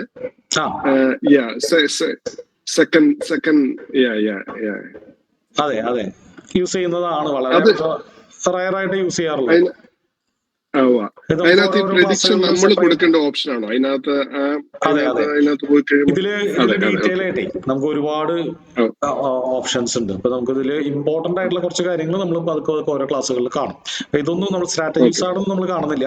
നമ്മൾ ഇനി ഇതിൽ കാണാനുള്ള option interest, option chain, FII DI data, ഇതാണ് കൂടുതൽ ആൾക്കാർ നോക്കാറുള്ളത്. ഈ മൂന്നെണ്ണം നമുക്ക് പതുക്കെ കാണാം, മറ്റുള്ള ക്ലാസ്സുകളിൽ കാണാം. പിന്നെ അതിൽ വാച്ച് ലിസ്റ്റ് എന്ന് പറഞ്ഞിട്ട് പുതിയൊരു സംഭവം വന്നിട്ടുണ്ട്. നമുക്കിപ്പോൾ ഈ പറഞ്ഞ പോലെ വാച്ച് ലിസ്റ്റ് ക്രിയേറ്റ് ചെയ്തിട്ട് ഒരു പ്രീ മാർക്കറ്റ് അനാലിസിസ് ഒക്കെ ചെയ്യാൻ വേണ്ടിയിട്ട് ഇത്രയും കാര്യങ്ങളാണ് നമ്മൾ. പിന്നെ ഇതിൽ നമുക്ക് ട്രേഡ് ചെയ്യാൻ പറ്റും, അത് നമുക്ക് അടുത്ത ക്ലാസ്സുകളിൽ കാണാം. അതായത് ഇപ്പോൾ നമ്മൾ ഇവിടെ നിന്ന് ക്ലിക്ക് ചെയ്ത് കഴിഞ്ഞാൽ ഇതിൻ്റെ ഉള്ളിൽ പോയിട്ട് ഇപ്പോൾ നമ്മൾ ഇന്റഗ്രേറ്റ് ചെയ്തിരിക്കുന്ന ബ്രോക്കേഴ്സിന്റെ അടുത്ത് നിന്ന് ട്രേഡ് എക്സിക്യൂട്ട് ചെയ്യാം. അപ്പോൾ നമ്മൾ സറോദ യൂസ് ചെയ്യുന്ന ഒരാളാണെങ്കിൽ ഇവിടെ നിന്ന് ട്രേഡ് എടുത്താൽ സറോദയിൽ അത് ആ മില്ലി സെക്കൻഡിൽ തന്നെ വീഴും. നമ്മൾ അതിന് വേണ്ടിയിട്ട് വീണ്ടും മൊബൈലിൽ കയറി ട്രേഡ് ചെയ്യണം. അപ്പോൾ അത് നമുക്ക് അടുത്തൊരു സെക്ഷനിൽ കാണാം. ഇതിൽ കുറച്ച് കാര്യങ്ങൾ എക്സ്ട്രാ ശ്രദ്ധിക്കാനും കാണാനൊക്കെ ഉണ്ട്, പ്രത്യേകിച്ച് സ്റ്റോക്ക് ഓപ്ഷൻസ് ട്രേഡ് ചെയ്യുമ്പോൾ. ഇതിൽ ആസ്ക് പ്രൈസ്, ബിഡ് പ്രൈസ് ഇതൊക്കെ കറക്റ്റ് ആയിട്ട് അടിച്ചു കൊടുത്താൽ ഇത് എക്സിക്യൂട്ട് ആവുള്ളൂ. ഓപ്ഷൻസ് ആണെങ്കിൽ വലിയ കോംപ്ലിക്കേഷൻ ഇല്ല, നമുക്ക് മാർക്കറ്റ് ഓർഡറിൽ എക്സിക്യൂട്ട് ചെയ്യാം. പക്ഷെ സ്റ്റോക്സിന്റെ കേസിൽ നമുക്കിത് മാർക്കറ്റ് ഓർഡർ ഇല്ല. അപ്പൊ ഇത് ആസ്കും പ്രൈസും ബിഡ് പ്രൈസും ഒക്കെ കറക്റ്റ് ആയിട്ട് അടിച്ചു കൊടുത്താൽ മാത്രമേ ഇത് എക്സിക്യൂട്ട് ആവുള്ളൂ, അല്ലെങ്കിൽ എറർ അല്ലെങ്കിൽ റിജക്ഷൻ സംഭവിക്കും. നമുക്ക് അടുത്തൊരു ക്ലാസ്സിൽ നമുക്ക് ഇത് എങ്ങനെ എക്സിക്യൂട്ട് ചെയ്യണം എന്നുള്ളത് കാണാം. ഇപ്പൊ സാധാരണ നിലയ്ക്ക് നമ്മൾ എന്ത് ചെയ്യാം, നമ്മുടെ ബ്രോക്കർ ടെർമിനലിൽ തന്നെ ഇത് എക്സിക്യൂട്ട് ചെയ്യാം. ഒരു ഓപ്ഷൻ ബൈ ചെയ്യുന്നു, ഒരു ഓപ്ഷൻ സെല് ചെയ്യുന്നു. അപ്പൊ പ്രോപ്പറായിട്ട് അത് ചെയ്യേണ്ടത് ഇവിടെ ഒരു ബാസ്ക്കറ്റ് ഓർഡർ എടുത്തിട്ട് ആ ബാസ്ക്കറ്റ് ഓർഡറിനുള്ളിൽ 4 ലെഗുകൾ ഒരുമിച്ചിട്ടിട്ട് ഒറ്റയടിക്ക് തന്നെ ട്രേഡ് ചെയ്യാണ് വേണ്ടത്. സാധാരണ നിലയ്ക്ക് നമ്മളിപ്പോൾ എന്ത് ചെയ്യുക, ഒരു നിഫ്റ്റിയിൽ സെല് ചെയ്യണമെങ്കിൽ ആദ്യം ബൈ ചെയ്യുക, പിന്നെ സെല് ചെയ്യുക. അപ്പൊ അത് ഓർത്ത് വയ്ക്കുക, ആദ്യം സെല് ചെയ്താൽ നമുക്ക് കൂടുതൽ ക്യാപിറ്റൽ വേണം. ആ ക്യാപിറ്റൽ നിങ്ങളുടെ അക്കൗണ്ടിൽ ഇല്ലെങ്കിൽ അത് എക്സിക്യൂട്ട് ആവില്ല. അപ്പൊ നമ്മളെപ്പോഴും ഈ സെല്ലിങ് ചെയ്യുമ്പോൾ ശ്രദ്ധിക്കേണ്ടത് നമ്മുടെ ബൈയിങ് ലെഗ് ആദ്യം എക്സിക്യൂട്ട് ചെയ്യാം. ഇപ്പൊ നിഫ്റ്റിയിൽ ഇപ്പൊ നിങ്ങൾ പേപ്പർ ട്രേഡ് ചെയ്യണമെങ്കിൽ അത് പ്രശ്നമാവില്ല, കാരണം ഫ്രണ്ട് പേജിൽ 10 ലക്ഷം രൂപയുണ്ടല്ലോ വെർച്വൽ. അപ്പൊ അതിൽ നമ്മൾ സെല് ചെയ്ത് ബൈ ചെയ്താലും സെല് ചെയ്താലും അത് എക്സിക്യൂട്ട് ആവും. പക്ഷെ റിയൽ ട്രേഡിങ്ങിൽ നമ്മളിൽ 1 ലക്ഷം രൂപയുള്ളൂ എന്നുണ്ടെങ്കിൽ നമ്മൾ ആദ്യം സെല് ചെയ്ത് കഴിഞ്ഞാൽ ആ ലെഗ് എക്സിക്യൂട്ട് ആവില്ല. അപ്പൊ ആദ്യം ബൈ ചെയ്തിട്ട് വേണം സെല് ചെയ്യാൻ. ഓക്കെ, അപ്പൊ നമുക്ക് ഇന്നത്തെ ക്ലാസ് നമുക്ക് വൈൻഡപ്പ് ചെയ്യാം. എന്തെങ്കിലും ഡൗട്ട്സുകൾ ഉണ്ടെങ്കിൽ നിങ്ങൾ നോട്ട് ചെയ്ത് വെക്കുക, അടുത്ത സെക്ഷൻസിൽ നമുക്കത് കവർ ചെയ്യാം. അപ്പൊ ഈ ഒരു റെക്കോർഡിംഗ് നമ്മൾ ട്രേഡിംഗ് ഒഫീഷ്യൽ ഗ്രൂപ്പിൽ ഇടുന്നുണ്ട്. അപ്പൊ എന്തെങ്കിലും ഡൗട്ട്സുകൾ ഉണ്ടെങ്കിൽ നിങ്ങൾ വീണ്ടും ഇതൊന്ന് പോയി കണ്ടിട്ട് എടുത്ത് മനസ്സിലാക്കാതെ എങ്ങനെയാണ് ആ സെൻസിബിളി യൂസ് ചെയ്യണം എന്നുള്ളത്. Okay, thank you. Thank you sir. By.